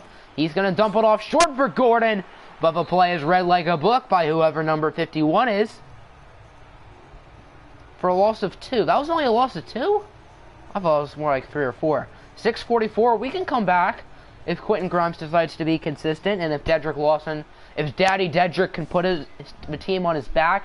Maybe if Udoka becomes uninjured, Vic returns from Tennessee, and Silvio's eligible in the next 6:44. Maybe we'll be fine. As Tyler Higbee gains 10, setting up a 3rd down and 2. Will the Rams convert or have to kick a field goal from, I think... I was about to say Chandler Catanzaro, but no, he's on the Browns. I don't know who the Rams kicker is. 3rd down, handoff for Gordon.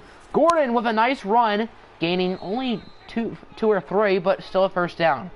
Madden did not like that everyone wanted the pack attack to win, so they helped the team that played with a drunk quarterback, a fat running back. Stone hands Quincy. Quincy made some nice plays. Don't diss my man Quincy. False start happy O-line and a bad defense that only allowed 1 touchdown. Robbie Gould. Okay, good to know. So what happened with Vic was like a month ago. He returned home because there was like something going on with his family, and he has not returned since. Sadly, we need him. We need his veteran presence. As Gordon with a nice run, gaining 8 yards, very close to the end zone. You think Baker is more drunk? Baker played well. He was like 10 for 11, I think. Just didn't throw the ball that often. I mean, that last play, yeah, he was very drunk. 65-50. Alright, that's a rip. That's a rip. We need Wes Lunt to come in and play point guard for us. As much as I love my boy Dotson, we gotta get Wes Lunt in the game. Second down, it's gonna be a handoff for Peyton Barber, I assume, for the touchdown. And the LA Rams strike first, doing the Flappy Bird. Almost go Duke time. Hopefully Duke gets the same result that it looks like my Jayhawks will. Wink, wink. And AK's Open, okay, so 30 yards down the field. Is Doxson on Kansas related to Devon Dotson? Wait, what? I'm confused. Who's D-Dot? I don't know who D-Dot is. Can I get a Fook Duke in the chat? The only reason why I... Look, we got the Packers-Cardinals score on the bottom. 4:20 left in the first quarter. 4:20, blaze it. As Callaway on the kick return brings it to the 33. 4:20. D-Dot is your boy. Well, he's my boy because he's our starting point guard. Damian Dotson. Oh, on the Knicks. I don't know if that's who RMP was talking about, but I guess that makes sense. And here comes out RG3. His first game of the season. Those were his stats last year. So he's never played a game in the OFL. That's going to change today. I didn't think that's who RB was talking about. Let's see what Robert Griffin can do. He had some success before injuries in the NFL. Will the OFL repeat itself? Replacing Jameis Winston because he likes to throw to the wrong team is on the first play of the game, Carl Joseph with the sack. Hopefully Ohio State gets to play Kansas, so you'll somehow move on or get brutally murdered. No, we're going to win by 8. We're not going to blow you out, but we'd win. But we're not going to blow you out. We'll play a 16 seed and not blow them out. Because that's what we like to do. Good start for the Rams defense is Joseph. Many people's weak link of this secondary is like an 88, but the Rams secondary is so good. That'll set up a 2nd and 17. Rough start for Baltimore's offense, but we're only one play in. Is RG3 looking to throw it. Short pass for Sony Michel for a gain of 5, setting up a 3rd down and 12. Let's take a look at the Baltimore offense. As their O-line, we got Yadni Kajuste, Spencer Drango, Ross Pierschmeyer, Jamon Brown, and Brandon Shell, Mike Evans, Kalfani Muhammad, Sony Michel, TJ Hawkinson, and Devontae Parker. I can only tell because I'm used to seeing Parker's face in this game. You're welcome for Bill Self, former Illinois coach. He's only good because he coached them. 3rd down and 13. RG3 taking a shot deep down the field. And it's AJ Bouye with the interception, his 2nd of the year. Mike Evans, the intended target. Whenever we watch for Rams, they always get interceptions. RG3's first pass as an OFL quarterback is picked off. Oh, TJ Hawkinson, typical Illinois fan. Well, I have Noah Fant. Very good start for the Rams as their offense gets a touchdown. Their defense gets a 3 and out. They're playing good so far in a game that they should win. Deron and Luther. And he's given us good players. He's given us the inconsistent legend of Quentin Grimes. Here comes back up for Rams offense. Let's see if they can continue to improve their already big lead. As RG3 doing exactly what famous Jameis would do in that situation, and that would be throwing interceptions. As Tyler Higbee in motion. Yep, you're definitely drafting a quarterback with your 1st round pick, which should be pretty high. I think the Ravens might have the #1 projected pick. If not, it's probably in the top 5. Eric Kendricks with the tackle. Darren Williams, Illinois legend, top draft pick. And, I mean, he was a good player in the league. A few All-Stars, good in Brooklyn and Utah. I should say Utah and Brooklyn, because he was in Utah first, I think. As Gordon, he is stuffed up like Thanksgiving turkey. Nice play by the linebacker. Yeah, AP's going to draft a quarterback with his draft picks. Oh, wait. He doesn't have any picks. Setting up a 3rd down and 7. This will likely be the end of a quarter. Rams looking good. AP will make a quarterback. There's a decent amount of talented quarterbacks in this draft class. I mean, you got Champ Britton. He's cool. Frankie Williams, Sergio McCann, Brian Cook. I know none of them. Iowa State back up by 14. That's ridiculous. Iowa State's a good team, but they're not great. They're decent. They would have made the tournament likely if they lost. Alright, we don't need to see Snickers advertising on my video. No. You're not the ad that people will watch when they're seeing this, okay? Either him or your cornerback that you made. You can make multiple players if you want, so you can have him and your quarterback, or corner. I'm good in English. 3rd down and 7. Lamar Jackson looking to throw it. Jackson. He will find up the middle. Marvin Jones for a conversion. Good start to the quarter. You got Greg Terry, Mr. Nylon's player. Mr. Active. But Nylon's the man regardless. I guarantee RFP is going to draft him just because he went to Illinois. I think he had him going to Illinois, I would assume. And you're going to get Yorgi, 6'9" at left end.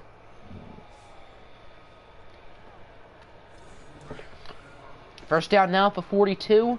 Lamar Jackson playing very well in his Rams debut, trying to make the Browns regret trading him. As we got a jump, it looks like it was on the defensive lineman number 90 inside. And that'll be a 5-yard penalty.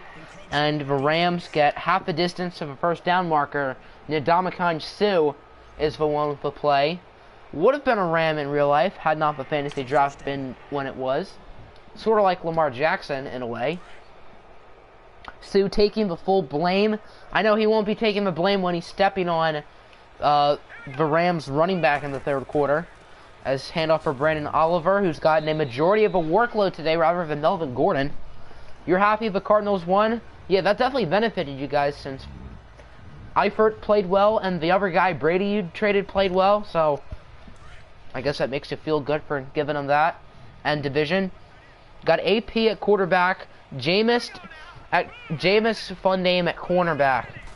Who's going to get as many picks as Jameis has thrown. That's a tall order. Jamison Crowder gets 2. Walty probably is the only person who's happy that the Cardinals won. You traded them because they were playing... Oh, that makes sense. That actually makes a ton of sense. That's an interesting strategy. And with Tyler Eifert's play and Brady making plays, that could have been the difference. Maybe. Adrian Phillips with the tackle.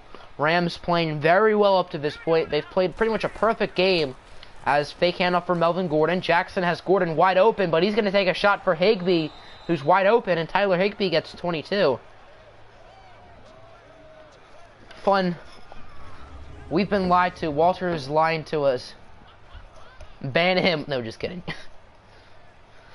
As where's the defense? Come on, 23. Kyle Fuller. Come on, Tavon Wilson. You have too many secondary players. We got too many secondary players that DeAndre Baker is not going to be starting. I feel bad because he is star dev. But we'll figure it out. Gordon with the handoff. Melvin Gordon trying to truck by Gerald McCoy for a gain of 6. I guess he was successful. IRL Ravens defense about to be meh. Yeah, definitely not as good with the loss of Zadarius Smith. Overpaid. Mosley, Weddle. Who's the other guy they lost? T-Sizzle. I mean, they got some talented players. I think Willie Henry, not really talked about. I think he could be a surprise player for them. Obviously, Michael Pierce is good. My boy Marlon Humphrey. They have a decent secondary. It's just a linebacking core. I would say the front 7. They have a few holes. Been streaming for pretty much 2 hours. Check DMs. Will do. Yeah, it's been about 2 hours. And we still got plenty of time left to go in this one.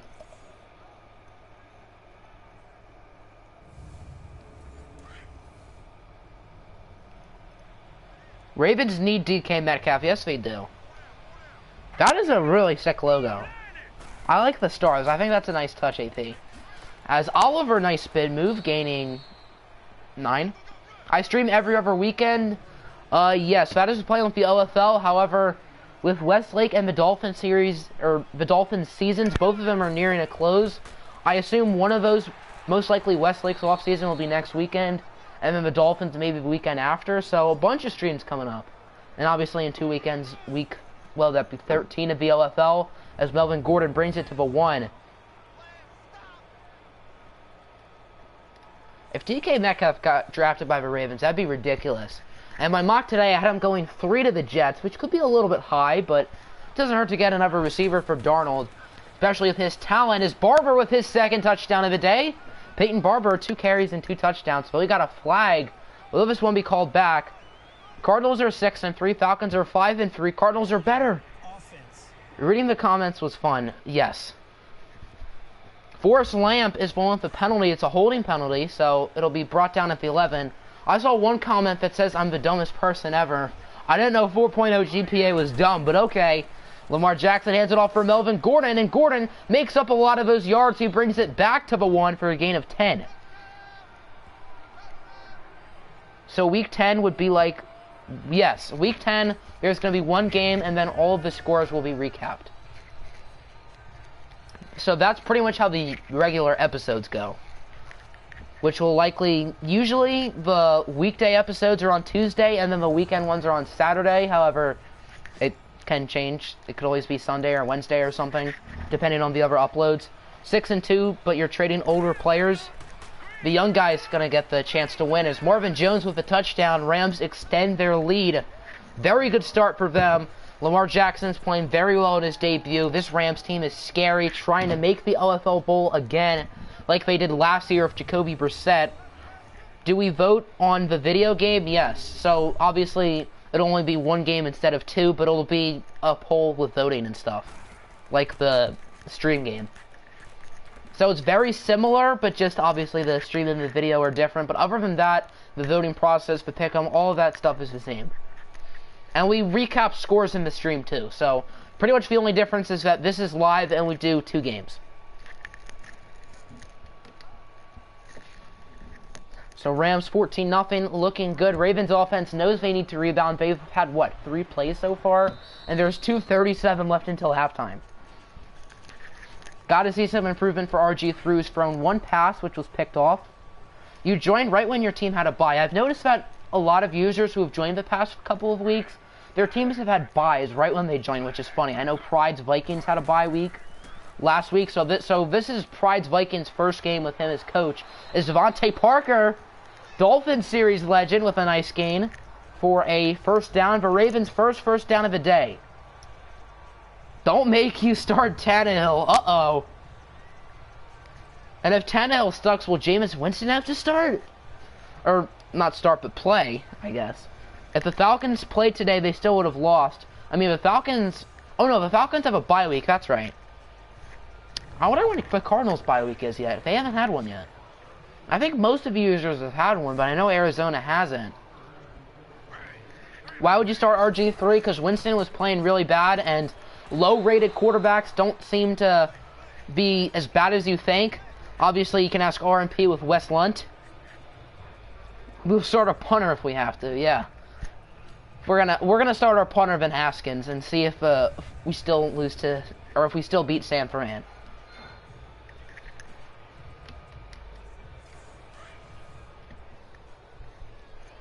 Second down now for Baltimore. Tupa time. It's also time for the Ravens offense to start doing something. As Lamar Jackson hands it off for Sony Michel. I forgot who their running back was, or else I would have said blah blah blahs in the backfield, but it's Michel who gets a nice run for a gain of 11, and now we've reached the 2-minute warning. Also as Clayton Forson, yeah, he's only like a 66. I mean, Westland's like a 52. That's a little bit more exaggerated, but still, Forson played really well today in the 1 half that he played, and I assume, Nick, that you'd like to start Forson moving forward, at least for now. There's a look at the scoring summary. Rams have a touchdown in each quarter. Ravens have nothing but a goose egg. But they have it up at 47, and I'm pretty sure they start the second half with a ball, yeah. Because the Rams had it, they scored, Ravens interception, Rams score. So the Ravens start with it in the second half. So they can make a comeback as Willie Snead drops it incomplete. The Raven in real life cannot make the play for the OFL Ravens. Check press releases. I assume it has to do with the quarterback. I would be shocked if you start Drew Lock next week. I'd be very surprised. And that benefits me because it's more likely Haskins wins Rookie of the Year. So, as the longer Lock is on the bench, the happier I am.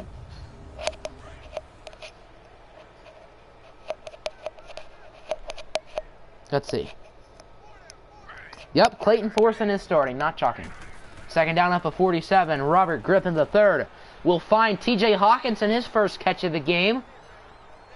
And I believe he was picked in the second round in this, because no users picked him in the first round. That's the only reason. Because at least 25 of the first rounders belong to users, and I guess none of them wanted Hawkinson, who has superstar development trait. Wish I chose him over Noah Fant. It's Hassan Reddick with the sack, setting up a 2nd and 21. Nice play by Reddick, the former Cardinal for 1 year. Then got drafted, I assume, by the Rams. I don't think he's been traded. As RG3 looking to throw it. Griffin scrambling like he's laying on a date. Griffin, he's going to dump it off short. Is that even considered a pass? I mean, it's 4 yards for Hawkinson. When's the Cardinals by? I assume it's within the next 2 weeks. I assume. Week 10 or 11. I'm not sure which one, but probably one of them. They're down in 17. Ravens need a conversion. Robert Griffin, short pass for Michelle. It looks like the Ravens are definitely in field goal range as LA calls a timeout. They got 2 remaining. So the Ravens going to try to end the shutout, kick a field goal with... I think we established who their kicker is. I don't know. Doesn't matter. What does matter is that this game will likely be 14-3. The Ravens trying to make it closer. They do, as I mentioned, start with the ball in the second half. Ryan Tannehill, the holder. It's up, and it is good. Ravens on the board, 14-3. As they're not going to show the kicker, they're going to show the coach. So we'll never find out who that kicker is. Huh. As that same kicker set to kick it off. 48 seconds left in the half. Rams have 2 timeouts. RG3 has done enough to keep the start through the third quarter. RG3 hasn't been good, but probably better than Jameis would have done. Rams, good starting field position at the 45. Let's see, or the 35, sorry. Let's see if they can take advantage.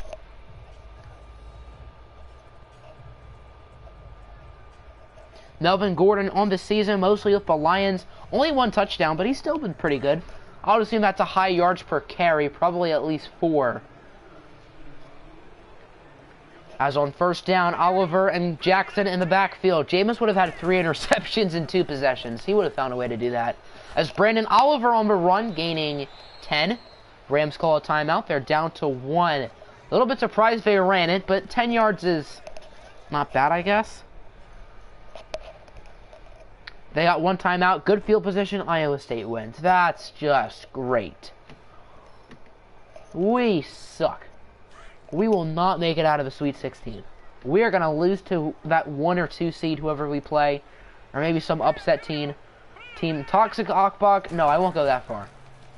Because we're not eliminated yet. We're still going to be the 3 or 4 seed. As on first down, that'll be Brooks Reed with the sack. I thought that was Winovich, but I guess it's Brooks Reed.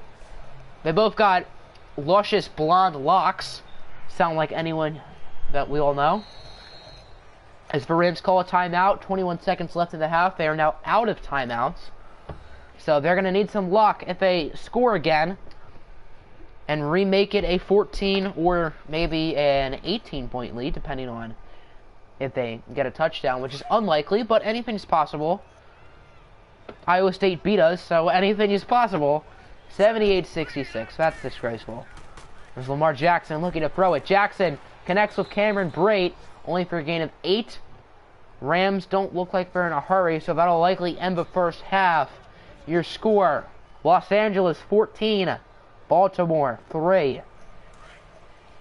Clock is ticking. Rams might run another play, and they will not. So it's been looking good for the Rams. It's gotten better as it's gone along for Baltimore, but still not looking particularly good for them. But they could make a comeback and get the upset over the Rams, who definitely do not want to fall to 4-4. Intended for RG3. If he wins this game, he is the starter for the rest of the year. Wow, RG3 is under a ton of pressure now. Are we going to see the same scores as last time? Okay, so Denver's going to score a touchdown. We know that because we saw it was 21-10. Fun stuff. Are we going to get the same glitch again? Yes, we will. Oakland and Minnesota. What's next? Chicago versus Chicago? I will make sure we exit so we don't get the same glitch. We're ready for it? Ready for it? Chicago versus Chicago. Yep. I assume we're going to see 2 points scored for... So the Ravens are getting it. So I think that would be Baltimore who would get the 2 points if the glitch happens. And the glitch won't happen. Yay. Sorry, Ravens. But we need to play fair. We've learned our lesson. I've now learned for future reference if that happens, as Jennings back to receive it, bringing it to the 27.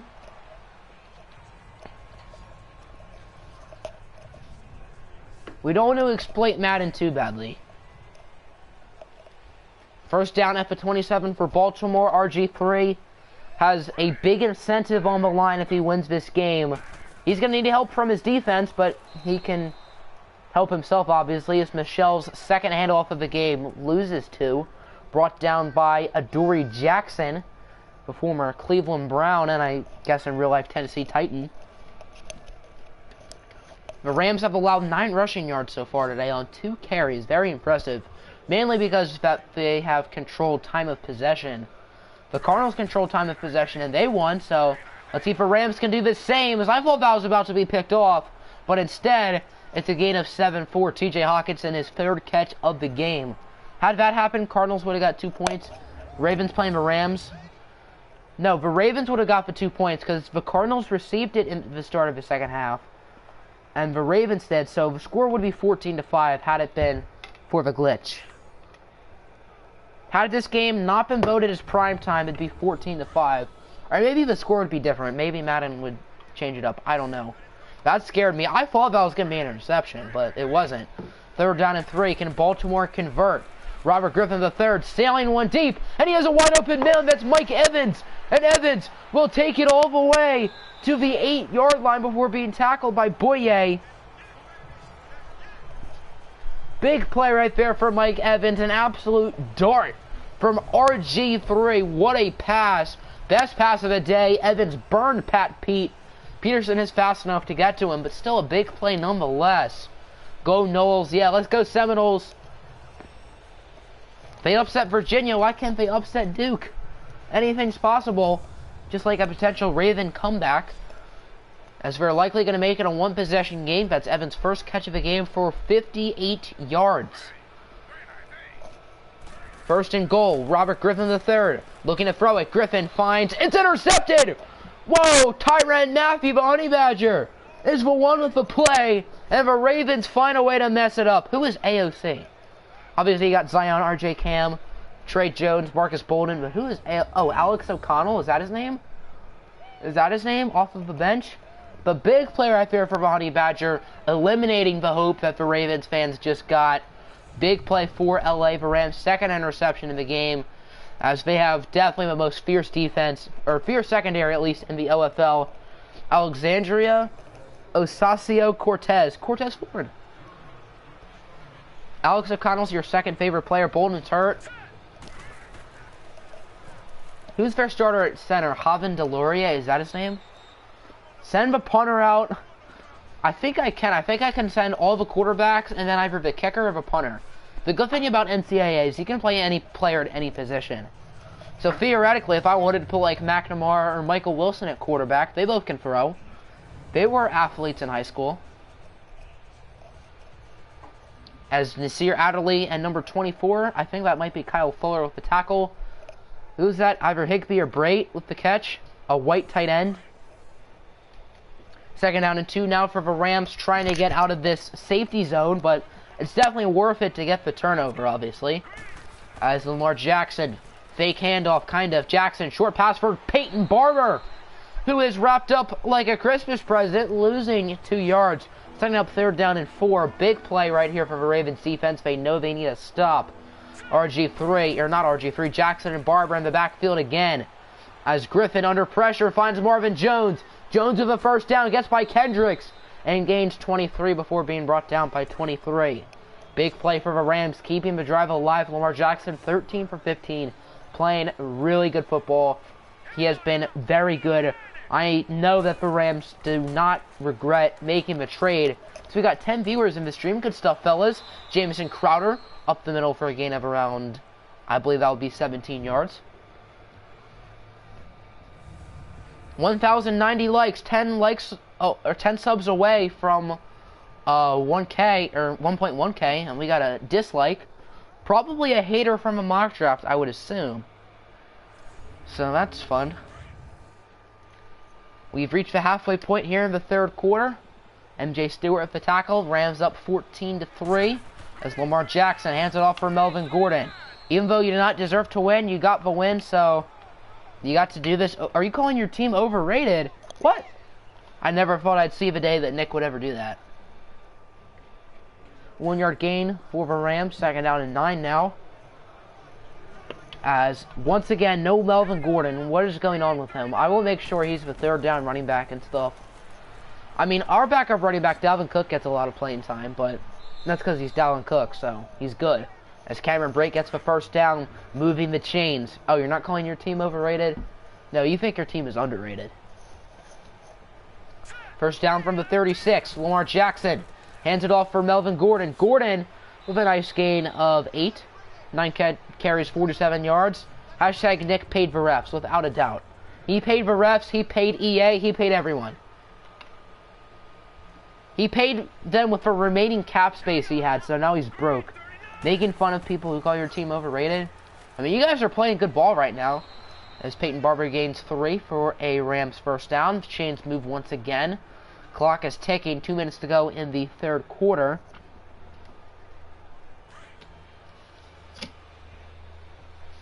Jackson under center. Melvin Gordon in the game at running back. As on first down, Jackson will look to throw it. Lamar Jackson has plenty of time. Short pass for Gordon. Gordon with a nasty spin move. Okay. And he gains 6.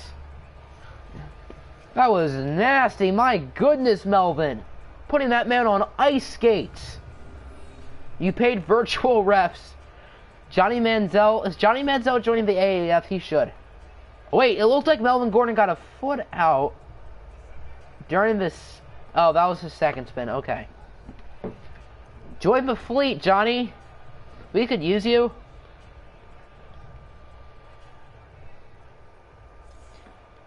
Coach Roberto Nindino, the fourth, definitely liking that move from Gordon.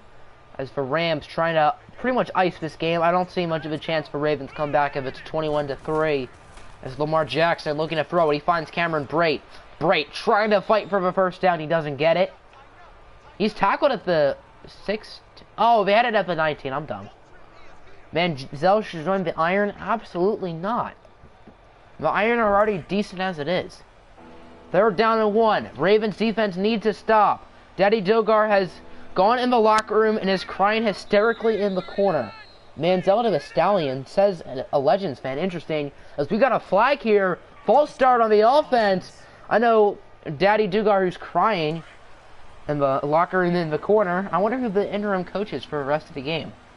Johnny Manziel goes to the Commanders. Please don't let that happen. Commanders, they're sort of our rival, kind of. Third down and 6. Lamar finds Brandon Oliver. Oliver first down.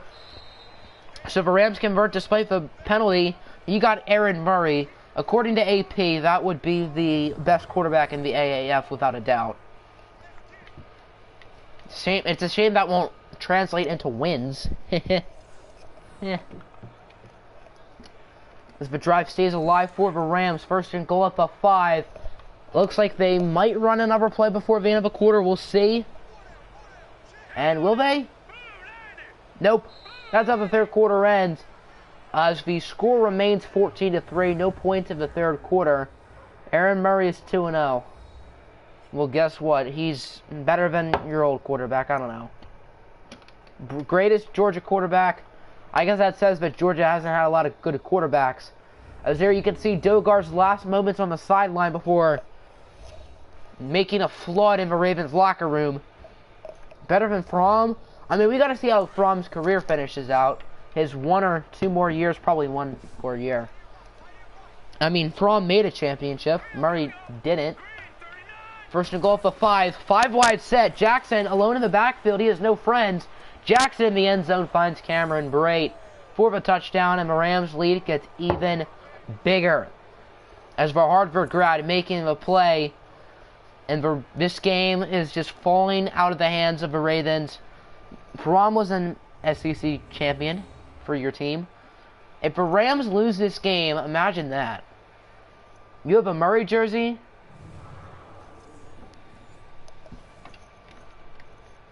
So it looks like with this win, the Rams will improve to 5-3.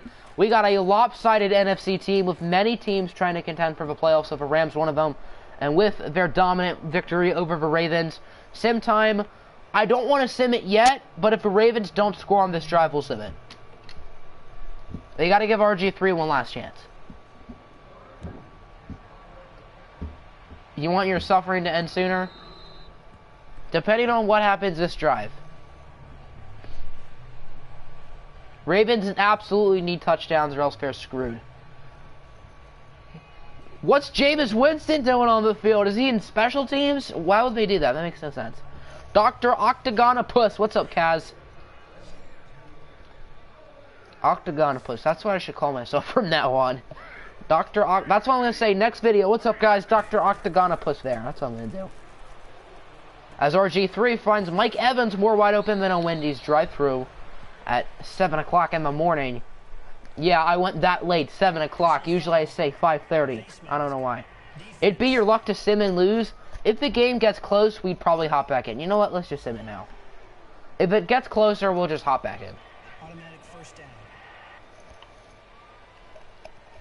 Because I'm curious about all the other scores. I want to see how my Saints do.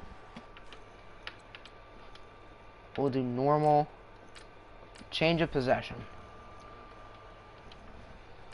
If this game gets close, we will continue to watch. 14-yard reception, 4th and 2. I guess turnover on downs. I guess the Rams didn't get it.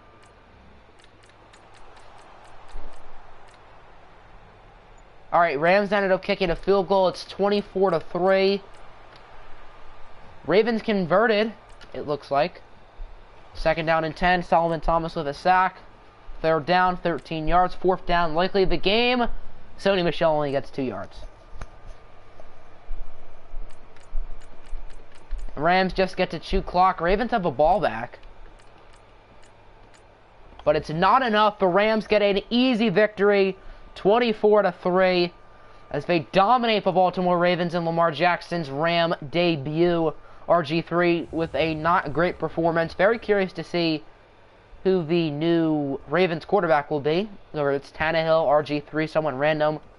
Yes, we'll show the stats. We'll also show the stats to the Packers game, because we didn't see those stats. As for Ravens, now 2-6, going sad in the locker room.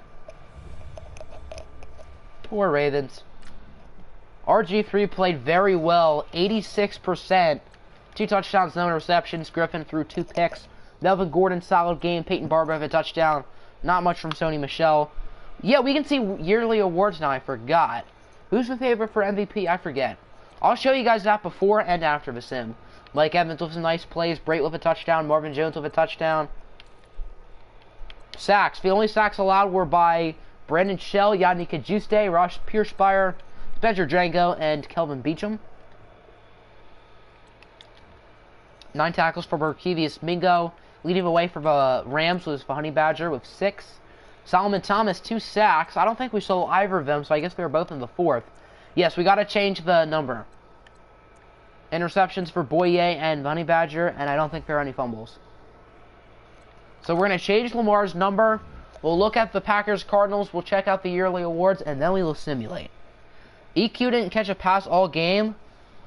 I'm pretty sure he's lined as the slot receiver. I remember making that on the depth chart. I can check.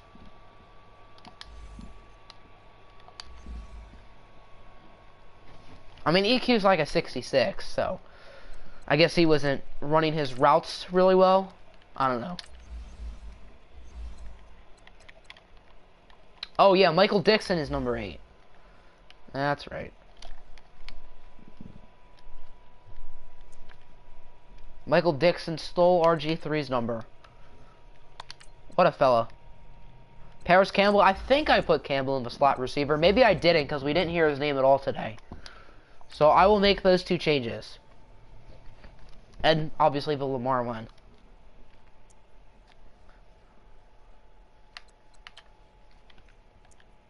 Okay, Crowder's the slot receiver. There we go.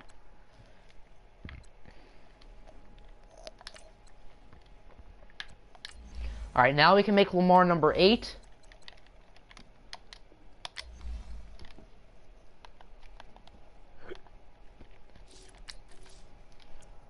What are the standings? We will show the standings and stuff as well. Probably after we simulate.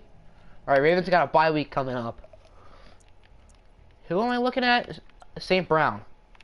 Yes, he is in the slot. I guess he just didn't do anything. Alright, so let's take a look at the Saints-Packers game. Or not Saints-Packers game, Cardinals-Packers game. Ooh, we play the Falcons and the Cardinals back-to-back weeks. Hoo-hoo-hoo. RMP asked about a Week 10 sim. Ross and Thurber, I'm confused.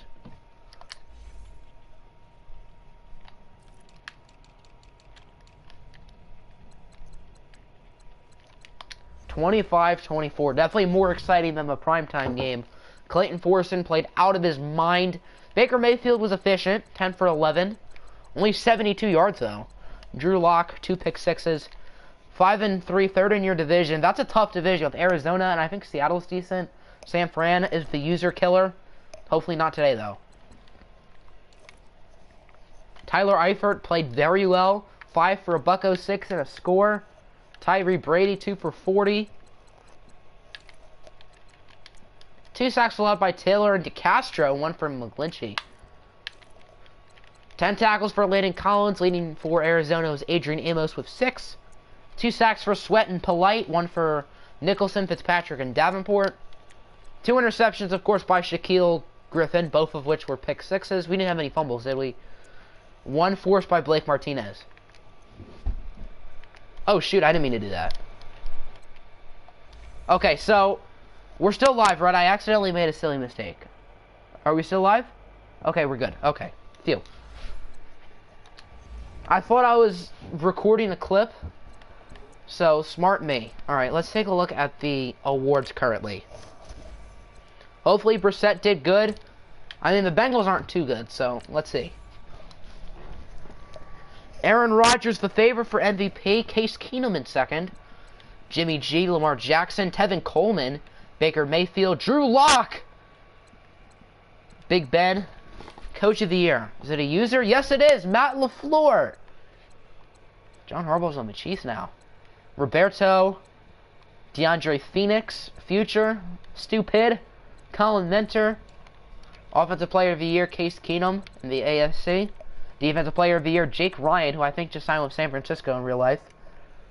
Tyree Jackson, Offensive Rookie of the Year, because there's no other competition.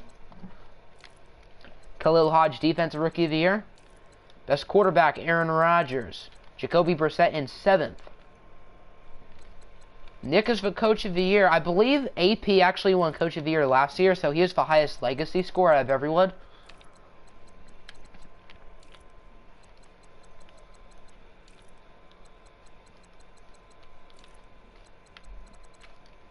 I wonder what it's like for Jalen Mills with the green hair, but he's on the Raiders, known for, like, no color. Because he cheats, yes. Nick hacked it again. Offensive Player of the Year, Tevin Coleman. I looked at his stats, and they're decent, but I wouldn't say they're Offensive Player of the Year worthy. Yeah, I think he won Coach of the Year because it said you had an award. Baker Mayfield in 2nd, Johnson in 3rd. These are all users outside of Russell Wilson and Blake Bortles. Defensive Player of the Year, Patrick Peterson. Yeah, he's been insane this year. No Saints. Offensive Rookie of the Year, Drew Lock. I expect that to change. Mostly users, Devin Bush, Defensive Rookie of the Year. Lamar Jackson, Best Quarterback. Tevin Coleman, Best Running Back. Cole Beasley, Best Receiver. Say what? Okay. Well, I might have to change that Packers grade real quick. We got to see what Beasley's numbers are. I did not expect to see that. Hey, Trey Flowers. He might have to be my favorite player because he's on my OFL team and the Lions. Duke game. Alright, have fun. Yeah, you guys have 3 rookies. Greedy, Farrell, and Mr. Devin Bush. But what is Cole Beasley doing? That's so exciting. What's he doing that's so exciting? I don't know. How tall is he? What is he, 5'8"? Is that the exact number? Dang, this receiving core is so short. Yeah, he's 5'8".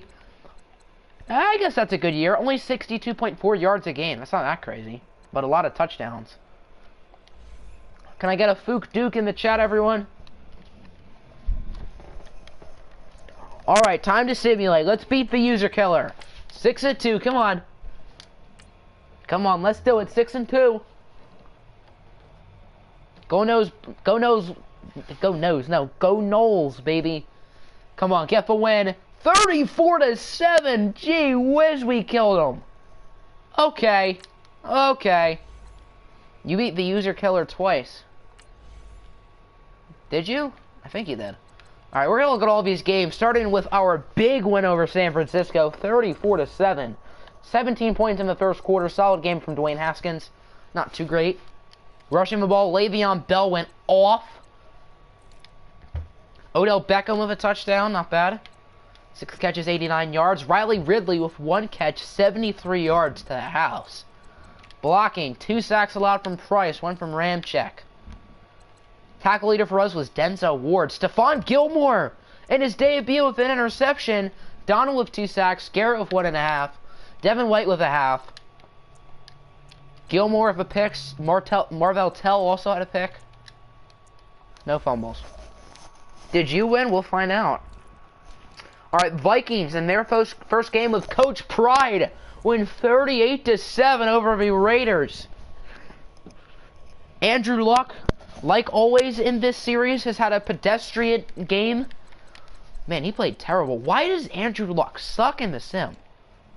Rushing the ball, Jordan Howard went mammoth. 3 touchdowns. Benny Snell also with a touchdown. Cordero Patterson, I did not know he was back on the Vikings in this. Interesting. Blocking. Sacks were allowed by Taylor Decker and Pat Elflein. 7 tackles for Jordan Poyer and Budda Baker. Sacks for Christian Wilkins, Charles Harris, and Mitch Urine. Interception for Budda Baker, Mr. Fake Girlfriend, and Kevin King. No fumbles. Texans, new user. They lost 34-38. Close game against the Chargers. Looks like the Chargers had a nice fourth quarter comeback. Big Ben and Matt Ryan both played very well. So lots of offense in this game. Nick Chubb with 2 touchdowns. Gio Bernard, Joe Mixon each scoring a touchdown. Josh Gordon, where's the weed? Big game. AB, big game. T.Y. Hilton played well. Jarius Wright with a touchdown. I thought it said someone had 2 touchdowns. Am I blind?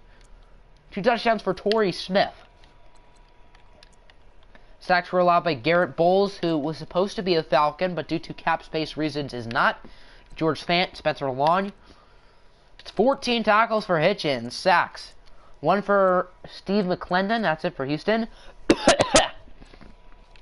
Wes Lunt should throw for more than 2 touchdowns. He will.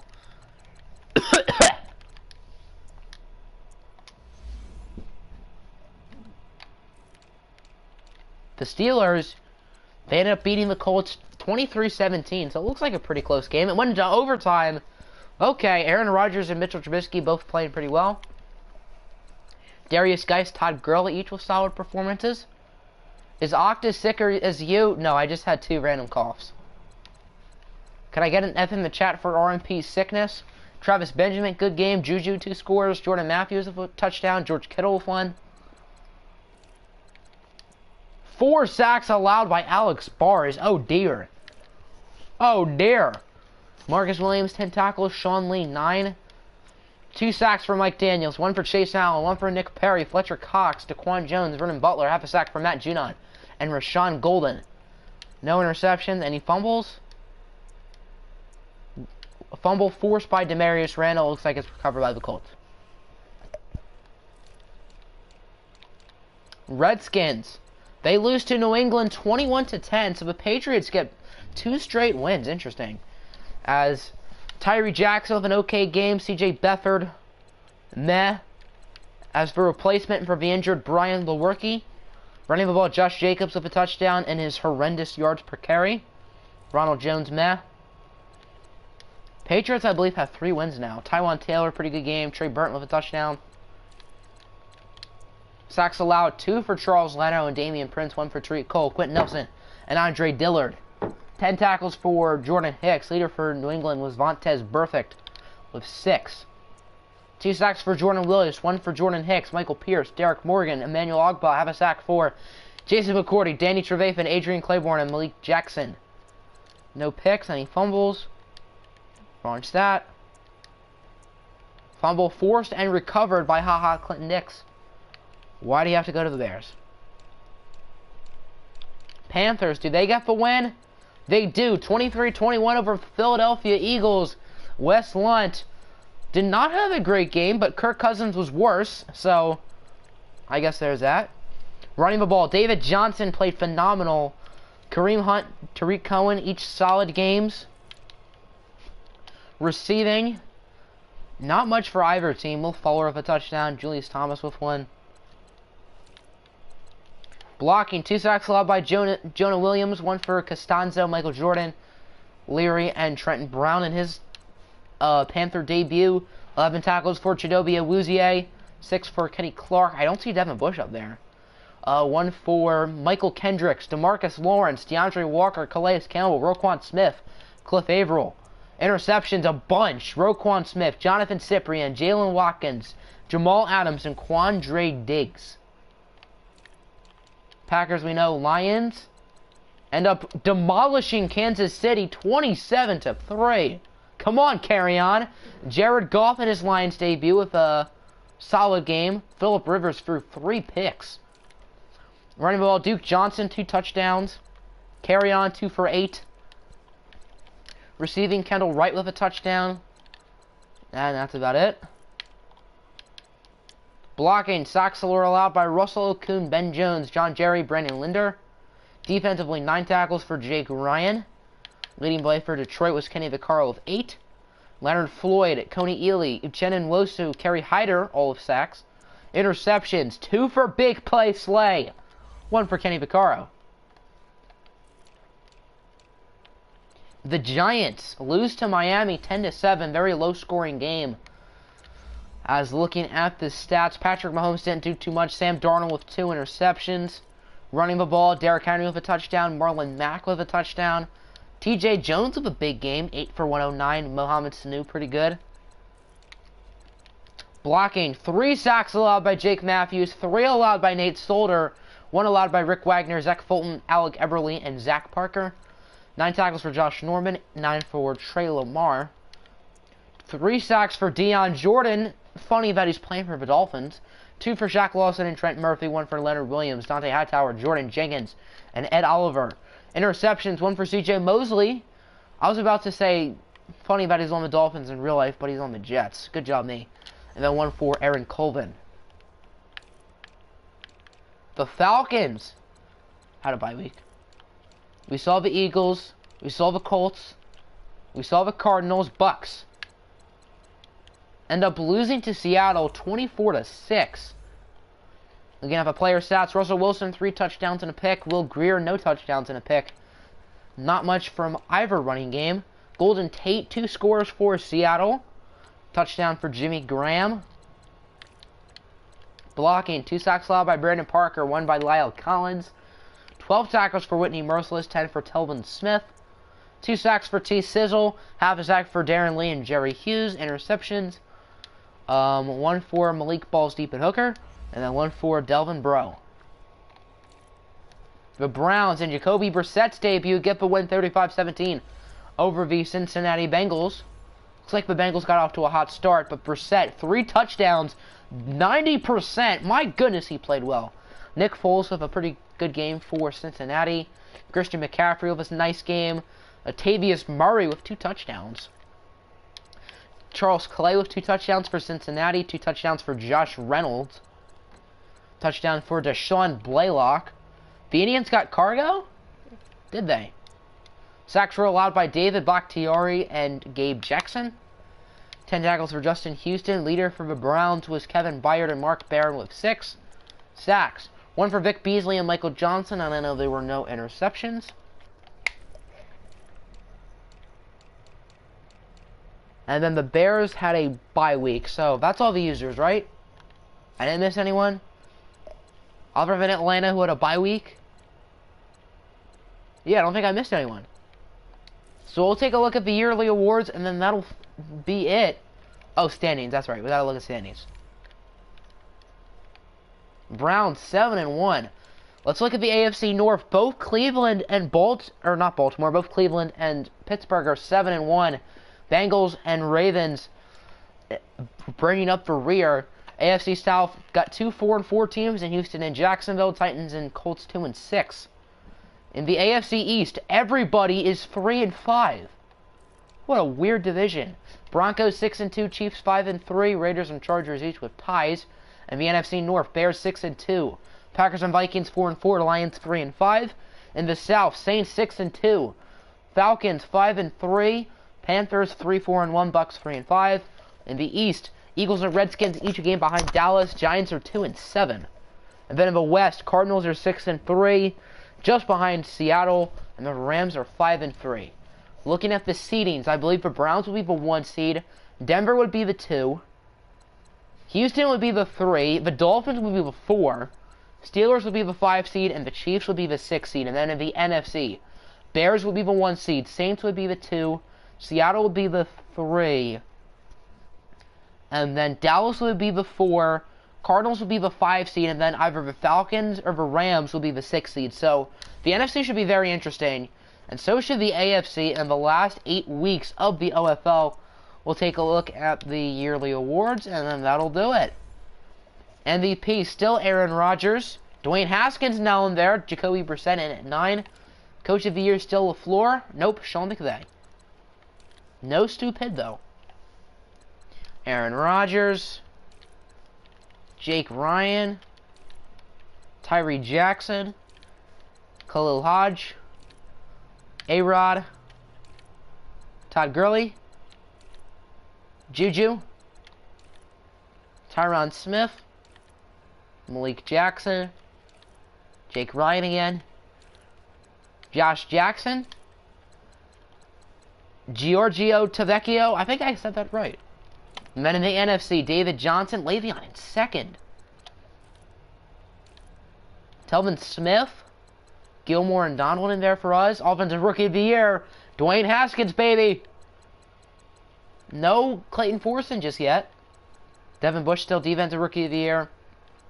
Dwayne Haskins, Best Quarterback, okay. Okay. Johnson, Best Running Back. Best Wide Receiver, Golden Tate. Best Offensive Lineman, Zach Martin. Best Defensive Lineman, Aaron Donald. Best Linebacker, Telvin Smith. Best Defensive Back, Patrick Peterson. Best Kicker, Robbie Gould. And then that'll be it for the stream. Over 2.5 hours. Thank you, everyone, for stopping by. I hope you all enjoyed. I will reveal the user versus user games for Week 10 shortly. And the Pick'em won't happen right away, but it'll happen soon. So, hope you all enjoyed. Make sure to hit the like button and subscribe if you're not already. How many subs we at? 1090 still? Yep. I don't know who disliked, but it doesn't matter. See ya, fellas.